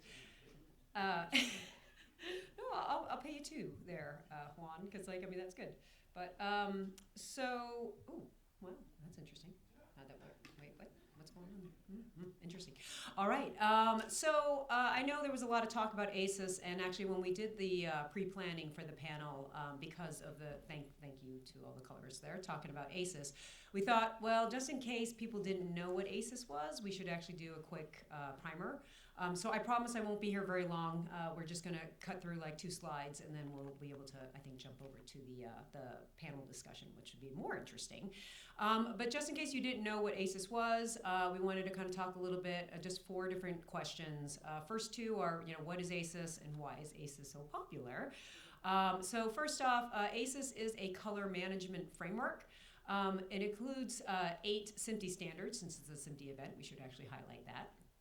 So it is a standard open source framework there. It can be used across, as you heard, across a wide variety of different type of content, including motion pictures, television, AR, commercials, VR, gaming, all that kind of stuff. And it is supported by a bunch of different companies, which makes it actually easier to access and that sort of thing. And so why is it so popular? Well, it actually pioneered and popularized the scene-referred color management. So Dolby Vision, for example, is display-referred, but the ACES stuff is all based upon the original camera scene that you see. So, and therefore has that latitude. It offers sophisticated open source color management, as I mentioned, for increased transparency. There's no secret sauce, which is another nice thing for archives, for example. And of course, it provides the advantages of being, a simpler color management. You don't necessarily need a color scientist to actually do this. And I think with the ACES 2.0 work, you're actually going to see you'll need less of that expertise. But it does help a lot of different creatives along the way, and the studios as well with their archives. So just real quick to talking about the benefits of ACES, and then also I'm going to just give you a sneak peek into what's new with ACES 2.0. So the benefits of ACES, it is, as we mentioned, integrated into commonly available products that you already use. It does facilitate basically a simplified color matching between different cameras, which is actually really nice. A lot of times if you use a proprietary camera log, for example, it works great for that one camera, but then as soon as you add in a different camera, you get kind of interesting results. It also streamlines the creation of output deliverables, as you just heard, so hence the reason why we weren't going to really talk too much about ACES at this event, but with the SDR, HDR, all the different types of things, theatrical and home, it does simplify that output. And then, of course, because you have this very clear communication of what the color management is, that actually really helps the collaboration that Lynette was talking about between all the different teams and the different departments. And ACES also, of course, empowers users to generate their own looks, and then also, carry that in a way with the look modification transform, or LMTs, as John had mentioned earlier. So let's talk a little bit, hang on before I do that. Let's talk a little bit about ACES 2.0. So currently what we're on is ACES 1.3, and there have been a bunch of things great things that have happened with 1.2 and 1.3. But back in 2017 and 18, the ACES leadership folks, including myself, did this listening tour across all the different various users that we had of ACES, just to kind of get some ideas on what could be improved. And yes, that was a while ago, but it did take a while to actually get to this point of ACES 2.0 and these improvements, because we had a laundry list of things that we actually wanted to fix, and in order to get to that, we actually had to fix some other dependencies. So that was the ACES metadata file and the common LUT format, and then this gamut compression, I think that John actually touched on. So there were a bunch of things that had to be done ahead of time, and then there was the very slow, meticulous work that our output transforms group did over the last couple of years, looking at the output transform, which is kind of the main big thing. So for ACES 2.0, by the way, on the screens when we're not showing Juan's stuff out there, we actually do have an example of there's a 4-quadrant example where you can actually see the ACES 1.3 version, and then what the 2.0 version looks like. And then, also in the different, on different scenes. So really ACES 2.0, the big thing with that is it's the introduction of this new output transform. You had seen on John's slide, he had the RRT and the ODT, and this basically is a replacement for the RRT. But it does have some then associated output display transforms along with it. But the idea here is this output transform to rule them all. It utilizes what's called a unified algorithm based upon the Hellwig. Okay, all right. I should have asked you first, Alex. It's funny because it's I read it, but I didn't actually think about having to say it. But the Hellwig 2022 Color Appearance Model, or CAM. And basically what this does is it actually offers this invertibility. That was kind of our number one key piece that everybody was asking for after ACES 1X. Was this ability to invert and be able to take sRGB graphics, for example, or display referred content and pass it back through again so it wouldn't get messed up on the way out. So that's kind of the one key of it. There's a whole bunch of other features. It's lower contrast. It's kind of getting a more neutral look. A lot of people had some people liked the look of ACES 1.x, but some people also felt like it imparted a look to things that they didn't like. So this one's much more neutral, and there's a whole bunch of awesome things with it and everything. Also, along with 2.0, we are also including this implementation of an enhanced IDT database. IDT is the input device transform. And that's been something just that some people have been actually asking about, is really trying to normalize how cameras come into ACES and like where 18% gray is at, for example, under certain lighting conditions.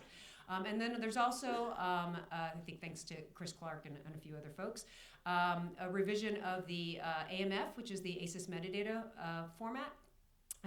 And so there's a revision to the specification that'll actually make it a little simpler, I think, for everyone to implement.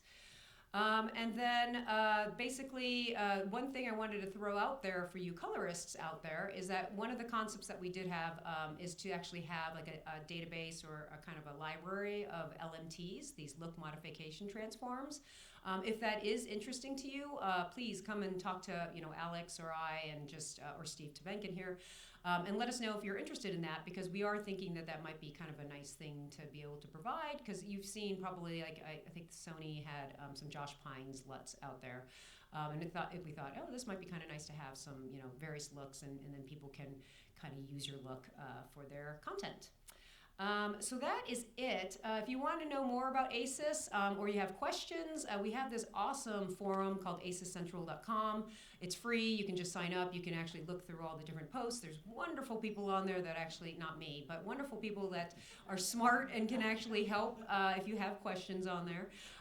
But the one thing I did want to say is, like, we're just a little too early to actually be able to announce to you when ACES 2.0 is coming out, but it is coming out very soon. And in fact, I think in about a couple of weeks, you're actually going to hear exactly what the schedule is. We have a meeting next week to confirm the schedule and everything. But it is finally very, very soon, a lot sooner than you think it's going to be. So yay. And that is it. So I think we can move on. Thank you.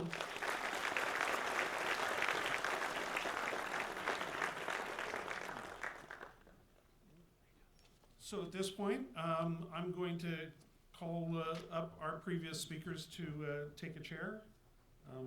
I don't have a particular order, so I'll start the music, and then you can figure out which one I'm going to pull out from under you. Okay. And I'm also going to call up an additional speaker.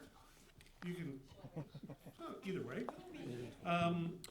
Laura Jens Fazio is currently a digital colorist for Studio Post, a division of NBC Universal Studios. Laura's vast experience includes working at other prestigious studios, including Company 3, Encore Hollywood, and Film Light. Laura freelanced around the world, facilitating clients, and has gained experience in digital workflows and multiple color grading systems. Fazio's credits include Netflix's groundbreaking House of Cards, one of the first shows to stream in 4K, by the way, and Lemony Snicket, a series of unfortunate events, which was delivered in Dolby Vision HDR as well as SDR, and the award-winning Mr. Robot. She's also an associate member of the ASC, the American Society of Cinematographers. Fazio has recently brought her keen eye to shows such as Just Beyond for Disney and The Recruit on Netflix, and NBC The Irrational. So that's Laura. So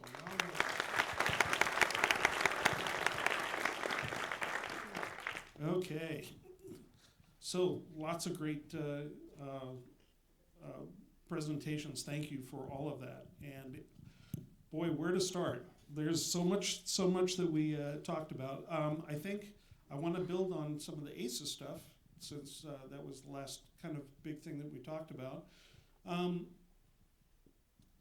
When you are grading, we talk about SDR and HDR. HDR is often kind of this nebulous term for expanded from SDR. And we don't really talk about what that container looks like. So is it HDR10? Is it P3? Is it, Rec 2020, P3 D65? Or, what does that container look like? What does that color space look like? So if, for the colorists, when you're grading for HDR, do you have a target in mind, or do you use ACES to kind of say, well, this is kind of like the master set for the larger color space, or do you aim for something like HDR10 or P3 or that sort of thing?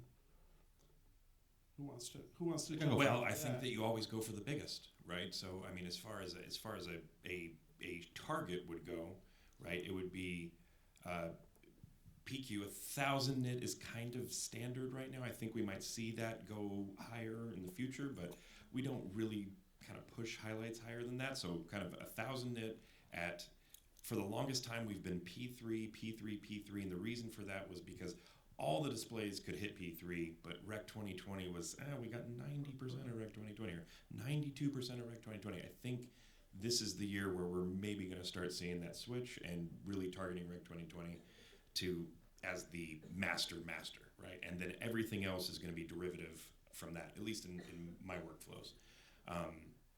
You start with the largest, kind of like sound mixing. You would start with Atmos, work your way down to a 5.1, work your way down to a near field. I feel like HDR is very similar in that respect. So when you look at the famous CIE chart, when you see all the different color spaces mapped on it, you have the different various triangles with the different sizes. One of the things that strikes me about ACES is that it's kind of the biggest one and encompasses all of that. So when you're talking about that color space, is that basically one of the reasons why you use ACES? Right, and actually we're never usually working in that. That space is more of a container space. That's past what you can actually see with your eye, right? We're usually working with the AP1 primaries, which is a subset of that, smaller, but still contains all the working spaces that we would normally be in.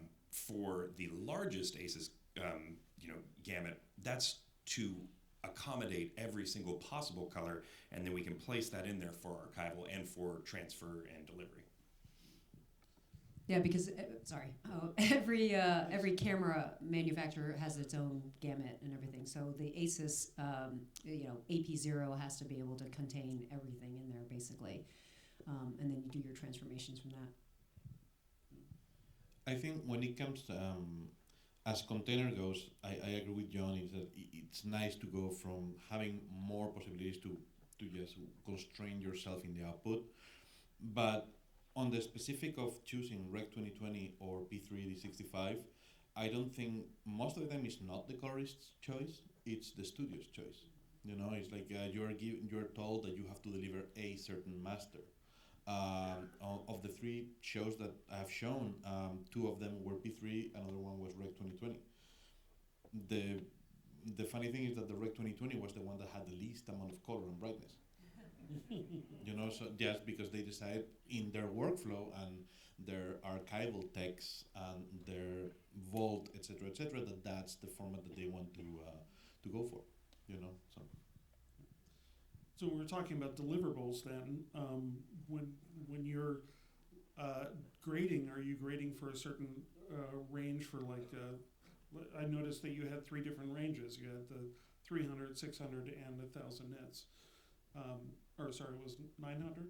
No, it was like 300, 600, yeah, it's 300, 600, 1,000. That was a creative choice more than anything else in that regard. There are scenarios where I have seen that they restrict the maximum brightness that you can achieve. Like sometimes they tell you to like cap your master at 600 nits or whatever. Again, that's usually for technical reasons, for archival reasons, for any other type of broadcasting behind the scenes kind of deal. In my case, it's mostly based on how it works with the look of the show. You know, like to talk about the one in the middle. On Mo, once we got used to those kind of 600 nits maximum, anything brighter than that felt like too pushed. You know what I mean? It just kind of felt like it was not right for the show. But it was not at the beginning that we sat and thought about those 600. It was more about let's start playing around with the footage and trying to explore what we want to do on the HDR side and see how far can we take it without it losing its essence of what the show is supposed to be. Do you find when you? Oh, sorry. Oh, no, I was actually. Can I ask a question of them? Actually, Yeah, since I'm up please. here? I was kind of hoping that you guys would ask. Well, I'm just curious because for your filmmakers, do you notice that they actually embrace HDR off the bat, or is it usually like they're kind of being forced into it because the studio's asking them to do it, or how do they start out? Because obviously it ends up okay, but I think that depends on the filmmaker. That's there's certain folks that come from a very much like a film background and want it to look a certain particular way, and we can rest that inside of HDR. Then there's other types of projects where it can be a little cranked. To the gamut point, I was thinking about this too, that for most naturalistic photography, excluding neon lights, right, everything really fits into P3, right? So when we're talking about Rec 2020, we're really talking about the extremes of the gamut and whatnot. Digital color. Yeah. And then, animation is a whole different beast inside. That's usually on the edge cases. But for each project, it's going to set its own rules. And as long as you stay within the rules for that project that fits, that's motivated by the narrative, then you're totally okay.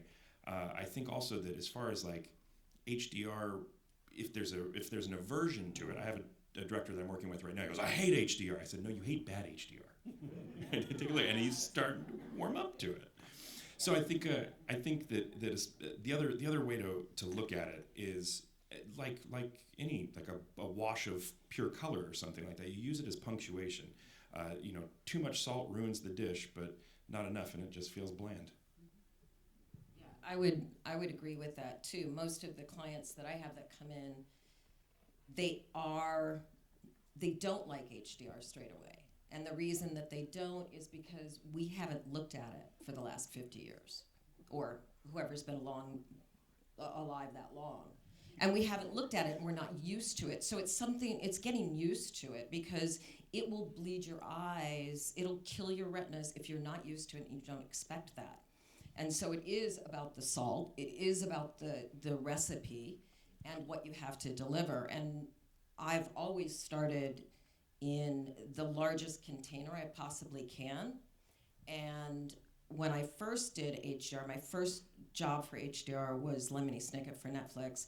And I did it by scene. I analyzed by scene so that I could see what it was going to look like. And I did also look at my SDR at the same time, so that I could gauge what's going to work and what's not going to work, and how I had to go back to my HDR. Because I didn't want to sit in the room with the clients that didn't like the HDR, but they had to use HDR. There was no going back on that. And I didn't want to confuse them and give them 3 different monitoring setups. And that was the best way to work it, because I had 3 days with the DPs for each episode, and then I had another 3 days with the director. And then everything else after that was VFX, mats, and finishing it up, and then review time for all of them. So, do you think HDR is new enough that some people are still experimenting with it and really kind of saying, "Hey, look what we can do with HDR." Now the highs are really high and they can make your eyeballs bleed and that sort of thing. I think the production team and the DPs, and you guys tell me what your experience is, are learning how to shoot for it to make it work better, so that they can take advantage of what it shows in storytelling and in the picture, in the image as well. Through the lighting, the production design, the texture of the clothes, and all of that coming together. So it's giving new tools to the artists, basically. I feel like it is. It's a little bit of a growth, just like it was when we came off of film and went into digital capture. Yeah, I think one of the issues, though, of course, is we still have monitoring issues throughout the live action process. So it's like maybe they have an HDR monitor on set so they can actually see some of this stuff. But then dailies and editorial, everything's still like in 709. And it's just like you end up with this problem where they maybe saw HDR on set, but then they don't actually have HDR throughout the entire process. And the visual effects vendor's not working in HDR. And then you end up with a whole bunch of like VFX problems later on when you actually, the plates are all clipped or something like that. And so I think that's, even though it's 2023, it's like we're still struggling to have, HDR monitoring for dailies, editorial, and all the other, VFX and everything. So the problem is by the time you get to, the work that you all do, everybody's used to the dailies SDR look, unfortunately. And so that's the shock of HDR, I think. But that's sorry. No, I'm sorry. I was gonna say that's a problem that we already had with SDR, like people falling in love with the dailies. Temp love, it's a thing. It is. You know, It is a it thing. is a real thing. They want it. Well, how come it doesn't look like I've been seeing it in edit? Flat and ugly? Yeah, we can do that too. That was a look for a while. That was a look. But that was some creative that saw a logarithmic image when he was not supposed to. But even at that point, we had that issue, and we still have it. Like people fall in love with the SDR, with the dailies, because that's what they have been staring at the editorial room. Right. So it is gonna take a while for HDR to really get in there, and I feel like it's gonna be, people are gonna get more used to maybe use tools on set, even on regular monitors, to make sure about the information that they have in there. And funny enough, I don't think most of the work is gonna come from set design, from thinking about the shots in more depth, more texture, not so much from the cinematographer's side, because cinematographer's job to do good HDR is don't clip the signal. Yeah. That's it. You don't need anything else. Well, it's not just the lenses and the lighting anymore. It's everything. Exactly. Is that window that is blown out? How about we put a curtain, we put some text? I mean, okay, you don't want to see what's outside? That's fine. Filter, give me fabric, give me stuff, and then all of that will Right. help. Plus the way that we see. Our eyes are, the left and right eye on an individual see differently from themselves. So everybody sees differently. Everybody. Ooh, that's a good thing Rods to and talk about. cones. Metamerism? Well, no, yeah, we should get into that too, but no, theatrical HDR, and is that still cinema, right? Because there's a certain twilight that is for 48 nits. That's MDR, medium. You know what I'm saying? And like, so if we start to break that, what is that feeling still? Is that, that's something that's super interesting to me, that when we're all in a dark room and all having that collective experience, does having something that is too close to reality break the illusion? That's a question that I don't know the answer to. What's close to reality for you, though? I don't- Saying that HDR is too close to reality? No, I'm saying it could be. shifting? I'm not talking necessarily about like 108 nit, like the Dolby displays. Those are, that's still kind of in the same space. But I'm talking about like the Sony CLED walls, the Onyx walls, the things that can go very much like a window to a world. So you say, what is cinema at that point? Yeah. It's a like a existential question, I guess. I feel like as long as the frame rate is not high frame rate, you're never gonna feel like that's real. But what about the strobing that you get from HDR at 24, right? If it's very bright? From bad HDR. It goes back to the bad Something is HDR, gonna I be moving guess. very quickly. Yeah. Bring down your highlights on that point. It will pass better. Yeah. So is a lot of the adoption of HDR dependent on what we're used to? So, like you said, you mentioned in the clip that you showed about how the filmmakers say, well, that's not my movie because I'm seeing detail that we didn't expect to see. So are you finding that a lot of that is tradition as much as limitations of the technology? No, I think in that particular case, that was more that it was breaking the painterly feel that they had. I think with live action, when they come in there and say, oh, I don't like HDR, a lot of that is the HDR that they've seen at their house, where you have smooth motion turned on, you have some sort of dynamic something. If you ever see dynamic on your TV, turn it off. Yeah. So like, I think that there's a little bit of that puts a bad taste in people's mouth that really, I think filmmaker mode has a story here. I think that goes a very long way into helping deliver what we've spent a ton of time working on to make perfect to the home. So I think that's something that I think that TV manufacturers should definitely embrace and move towards. But yeah, I feel like at the same time, that's why HDR has been able to expand so quickly. Like all the TVs fighting each other to be brighter and have more dynamic range. Sure. And fight the other, making the image look horrible. You know, in the process, have allowed for more TVs to be able to be HDR capable and easier to certify than what happened when we had 3D. Like, not a lot of 3Ds have 3D. It was more expensive. The penetration of the technology was not as quick as HDR. Right now, I was trying to read some statistics when I was putting together the presentation, but I couldn't find anything current. But like 2 years ago, it was already like 40% of households had HDR TVs. You know, it's a lot. You can get a great one for like $300 these days. Yeah. Now that you have Dolby Vision. Yeah, totally. When you have Dolby Vision on those TVs that were completely out of control with the dynamic and stuff, you have filmmakers mode if you're doing SDR, or you have the Dolby Vision understanding what the TV is able to show and showing the content in the best way possible on that screen. That's finally making our work shine. Assuming you have sources that are feeding that to be able to take advantage. Of course. Yeah. That's the other battle. Well, and then there's the subscription, right? I had a client come and visit not too long ago, and they thought HDR was just putting it into HDR mode, and that was good enough. And that doesn't give anybody the true experience. So I think there's an educational part of it on it as well. But that's outside of my world. That is so sad.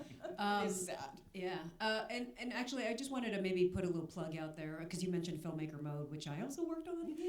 Because we have to maintain creative intent, please. Annie, please, well, hero. thank you. No, really. But one thing I wanted to plug was the UHD Alliance, which actually came up with filmmaker mode. So filmmaker mode actually is meant for the same reference environment that you guys actually all grade in. So it's meant for a dim environment. So the problem is that have been allegedly there's been consumer complaints, say the TV manufacturers tell me, that the image is too dark because it is actually meant for a dim environment. It's a surround. It's very low, like 5 nits, I think. So, so the UHDA is actually looking at whether there is a way to compensate for ambient lighting conditions and then modify, I know it sounds scary, but modify the HDR, the SDR signal so that it has, it can kind of go with like using the lighting sensors on the TVs. We have no idea if that's actually going to work or not, but just FYI, and maybe I'll work through you, Lynette, with the Colorist Society, but we are probably going to be doing some testing in the industry to try and see if there's actually a way to do this or not.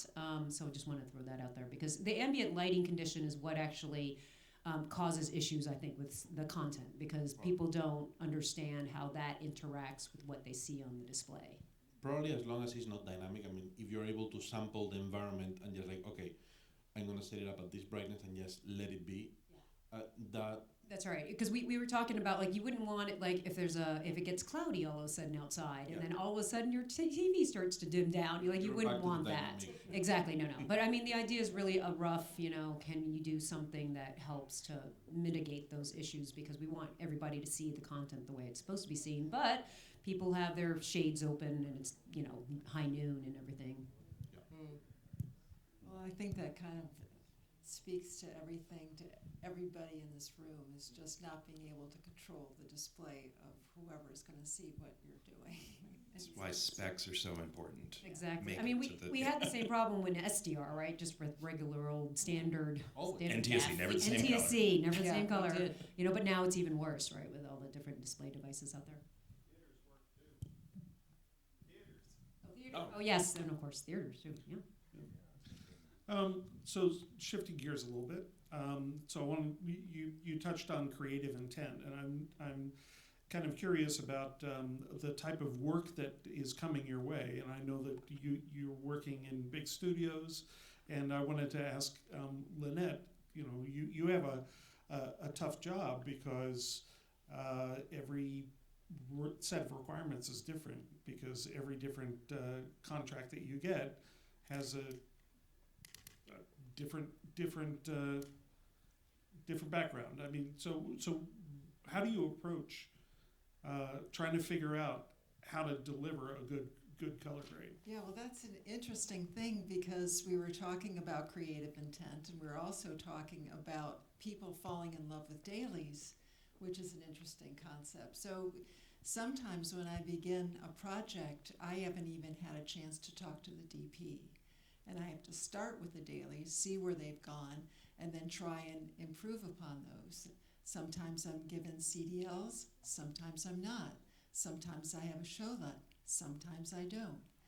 And so if I can try and, give somebody a good product, and maybe I can get them on the phone, maybe I can get an email, and then, or hopefully be able to talk to them before a session begins. And sometimes that doesn't happen. And they walk in the room and say, oh, this is not exactly, what we've been working on or what we've been looking at, because I don't have a CDL for that particular project. So it can be very challenging in that way, and your best intention about making something look beautiful, and then it doesn't match the dailies that they've been looking at all this time. That look awful. Right. By the way. Right. Exactly. And Not think, always. And you Not think always. you think Not you're always. doing the right thing, and sometimes it doesn't quite work out that way. However, lately I have to say, it's been working out very well in the fact that I've given all of the assets I need to make something look the way that the client believes it should look. And then also being really thoughtful about my color management. This is something that Juan had brought up, and understanding color science and how is the best way to approach a job. And I don't always get, I get to design some of these workflows because I don't have any other input, beyond, where the things that I've been given. So it's challenging in some ways, but I love it because it's a problem-solving situation too, because I'm sometimes given shots, some 709 and raw EXR. Sometimes I get the matte, sometimes I don't. Our visual effects department is adding shots, and I'm updating and constantly on the fly, sometimes with clients in the room. So it can be an exciting thing. And this is another reason why, at least at this point, we're working in SDR, because all of these things are happening, minute to minute, and I'm on a call with 5 different people in different cities and, trying to.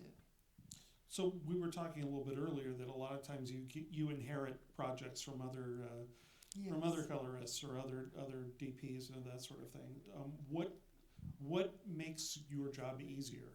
How is it that can? How do you do that problem solving? How do you get there? Is there? We've been talking about ACEs. Does that help, or does what kind of things makes your job easier? Right. Well, if I'm getting something from another facility, I probably am not going to be in ACEs because they've already established whatever their working environment is going to be. In the case like what I'm working on right now, this was the film Napoleon, which was graded by Stefan Nakamura. This has been in the can for a while. It was done as an HDR deliverable as well as an SDR. I had both of them.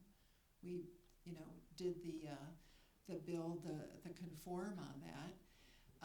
But then what I had to do was do MPA fixes on all of these things and be able to integrate actual raw shots and bring them and actually match them back to what Stefan had done.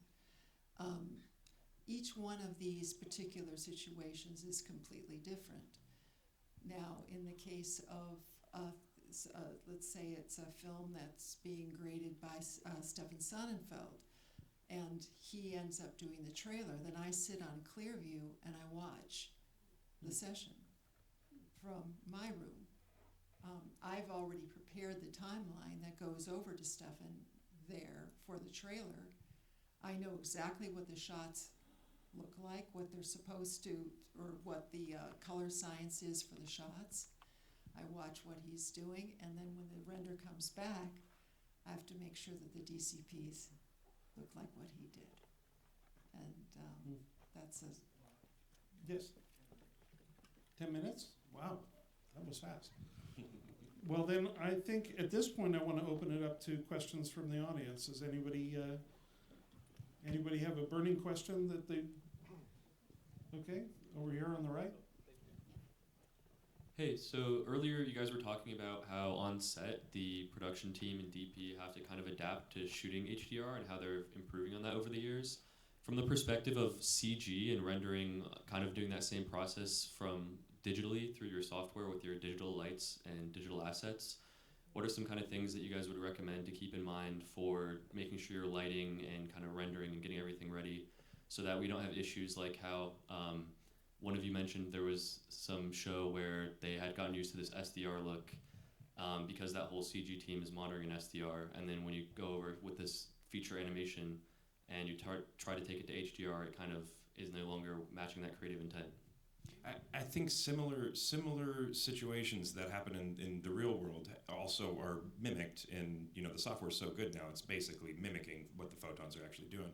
So extreme point sources, right, that you would use as a light that used to just be clipped out and kind of diffuse, you will now see that point. So it's something to keep in mind that if you need to throw some sort of solid there to diffuse that, or do some sort of post-comp blur on that area, there's a tool in Baselight called highlight texture, which kind of diffuses that highlight and makes it not so pointy and spiky. So those are something to watch out for. And then also just the materials that you use that for reflections can really spike high, where before it would have been clipped. Now you're getting a very disparate spike in certain like metallic reflections. So that's something else to keep an eye on. Thank you for exciting presentation. Could you tell us about your experience with title graphic elements like lower thirds with SDR, HDR, and Dolby Vision?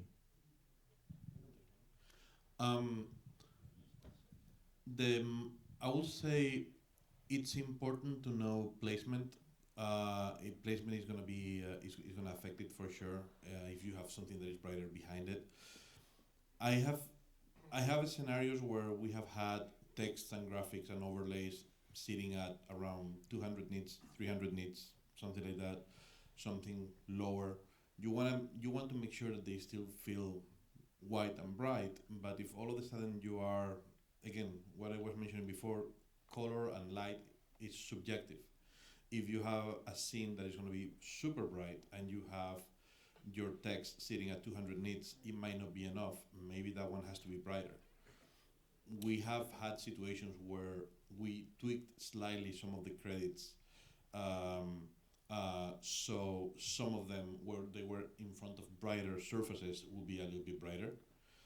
Stupidly, you have to talk about this with production, all that stuff, so nobody gets offended because it's a bit brighter than somebody else. But you have to make sure, I would say that you have to make sure that the relative perceived brightness of that text is coherent throughout.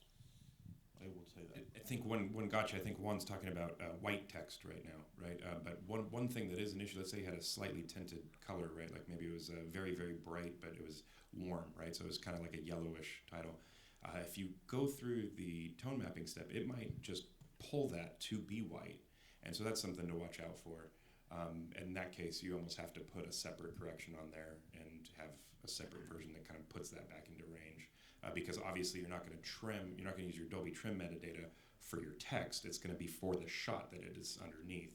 So that might take a manual change on the text itself. Hey, I admire everything you guys are saying. This question is for John. I wanted to know how you got, what made you motivated to do what you do now? Because I'm very inspired by you. Oh, right on, man. Well, I wanted to be an editor, but I went down that road, started working at the film lab, and fell in love with color. It was kind of the thing where you have the machines are very, very similar in the way they work, and now you look at a product like Resolve or something that is kind of blending those two worlds together, where you have the editor plus very robust color tools. So it just kind of fits together. I feel like even though my path started one way, we still edit, but now we edit color. And I think that's maybe why it's appropriate that my guild is the 700.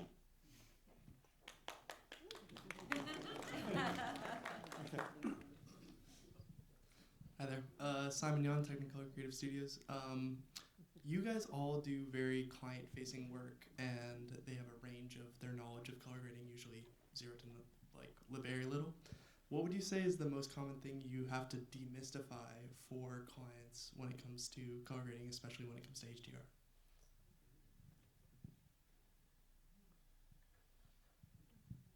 Thing that we have to demystify for clients, that there is no magic button.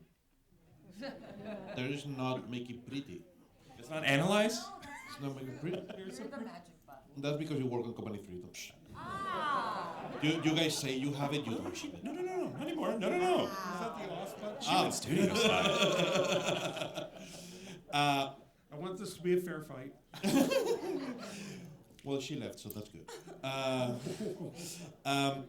One thing that is very interesting is the fact that any word that you can think of to describe something, it can be bright, it can be red, it can be contrast, it can be whatever, means different things for different people. So I would say that being able to establish the language and try things. I had a director who always says that he didn't like red, but he was not really meaning red. He was really magenta, like when the face gets this magenta undertone and stuff. So I call him the magentophobic now, and he made me kind of magentophobic.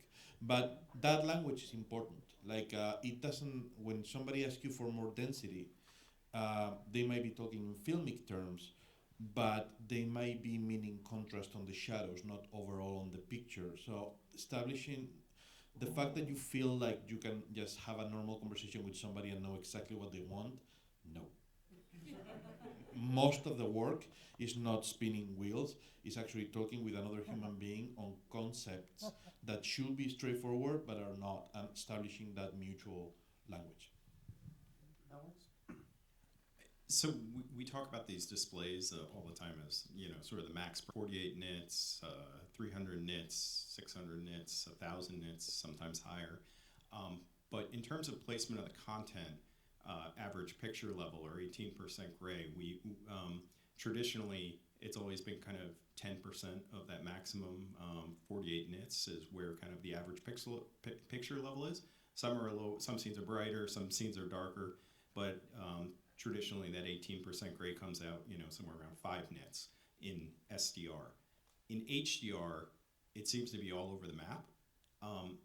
What are your guys' feelings about how bright the image should be as the maximum brightness goes up? Alex with the hard questions. That's the taste, right? Like, because to your point again, the eye will iris down. So even though it's brighter, right, it will feel relatively the same. That's a really hard question to answer mathematically, right? It's more of it feels right. I know engineers hate that. But can I add in something? I think it's also, once you figure out your formula or your look for the show, you find, how do I explain it? You find a curve, a contrast curve that works, and if you can hold that consistently, then you can feel and know where your lights are going to need to be, or your bright peak points, right? So that, if you can hold that, and that's why it's good to walk out of the room and come back in, and when I, even doing HDR for years now, I will leave, come back, and redo a whole scene, or go through a reel, and go on to the next episode and do some VFX, and then, catch a scene as I'm just shuttling through it, just because I'm a speed demon that way, and I look at it and I see something and I redo it. I'm like, that's wrong. I've got to fix that. And then I look and I compare, and so I'm constantly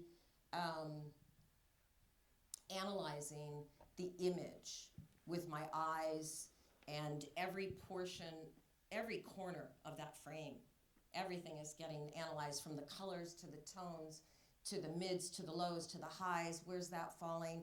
Am I seeing detail? Why are those candles brighter than, say, the candles in the next scene in the other room?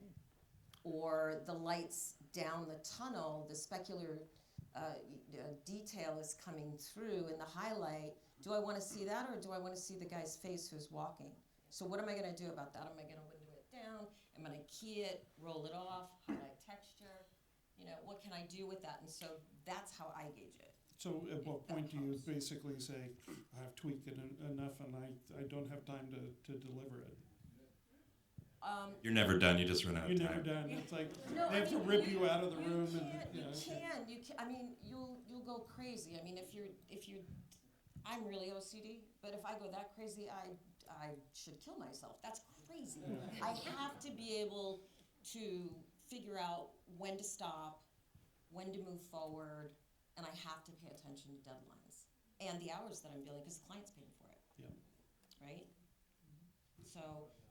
Yeah, we're running out of time, unfortunately, but go ahead, Annie. No, I was going to, because I know why Alex is asking this, because this is one of the questions that really the Output Transforms group at ASIS was really trying to wrestle with, is like, what does it mean for SDR and HDR to match?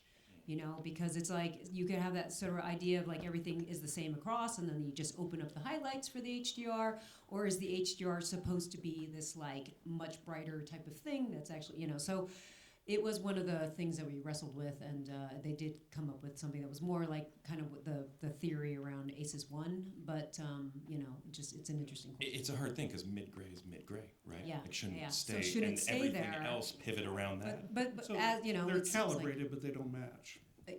I think it's perceptually the same, right? That's but that's tricky to say like, oh, they're. But it's what John said. It just feels right, and it's difficult. feels- It's difficult yeah, to put into technical terms because, like, if you have a really dark scene with some specks of light, you may want to put those specks of light on HDR, but you don't want the scene to be brighter. By the other hand, if you have a very bright scene like the one that I had with the mechanics and stuff, sometimes if you have a lot of light coming from the outside, you want to bring up the mids a little bit so they don't feel too dark. But that's gonna depend on the content, on the scene, and how it feels. And we're right back to dynamic mode. No, Not never, dynamic never. mode. All right. Well, unfortunately, we're running out of time, so I'm going to give you a lightning round question. Do you think we'll? Sorry. So, do you think we'll ever get to the point where we have like a single master that we can start with and just say we'll apply a preset and be done with that and say, okay, this is my SDR preset, this is my HDR preset. Yes, but the new versions will be created, like the VR version or something.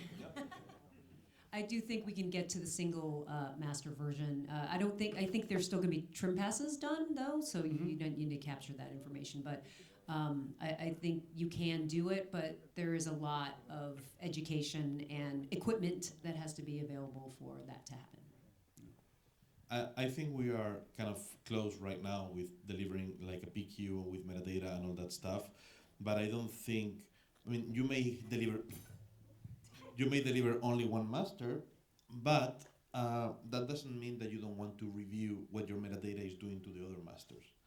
The concept of just doing one master and knowing that everything is going to look great everywhere, I don't know. I mean, unless you have, add. If you had a standardized way to actually capture the trim pass information, then you could actually do it. Dolby should actually try to standardize their Dolby Vision metadata. But you know, I think that's, if you want the single master and you want to be able to generate out all those things, that is the nirvana. But you need to have standardized ways to understand the trim passes, the power windows, the color correction metadata, all of that stuff, and that's tricky. Unless you can do it all by an ASC CDL, but you can't. I guess I'd have to disagree a little bit to say that we're really that close to being there. And I think windows are a really good way to talk about that too, is just when power windows are done in either HDR or SDR, they really need to be looked at when you're, let's say, you've done in my case where I start with standard SDR, and then I have to make an HDR deliverable. I have to be really careful about what's going on with the windows that I've adjusted to make sure that they're not visible. And So you're always going to have to do that. I don't know. I minimum. think there are going to be nuances that are not going to just be able to be dealt with. It's small nuances, maybe, but I don't think that it's going to be a perfect panacea for all things. You have an opinion? I'd have to agree with that. I think it's too subjective to let go for any of us. Yep. So I think we're always going to tinker, we're always going to play, we're always going to double check things, we're always going to want it to be perfect. Companies are always improving technologies as we're moving forward. The Analyze is coming out from Dolby. That's going to shift what we do in our trims. I hear that the mid-tone offset is not going to be touched as deeply as we've had to bring it up, which is very nice. So, yeah. Okay. Thank you, everybody. Thanks to all of our panelists. Thanks, everybody. Thank you guys for coming. Thank you. Yeah. Special thanks to Linda Rosner for producing this, and also I'd like to again thank the Academy and especially Chris, our projectionist in the back. Thanks, Chris. Thank you.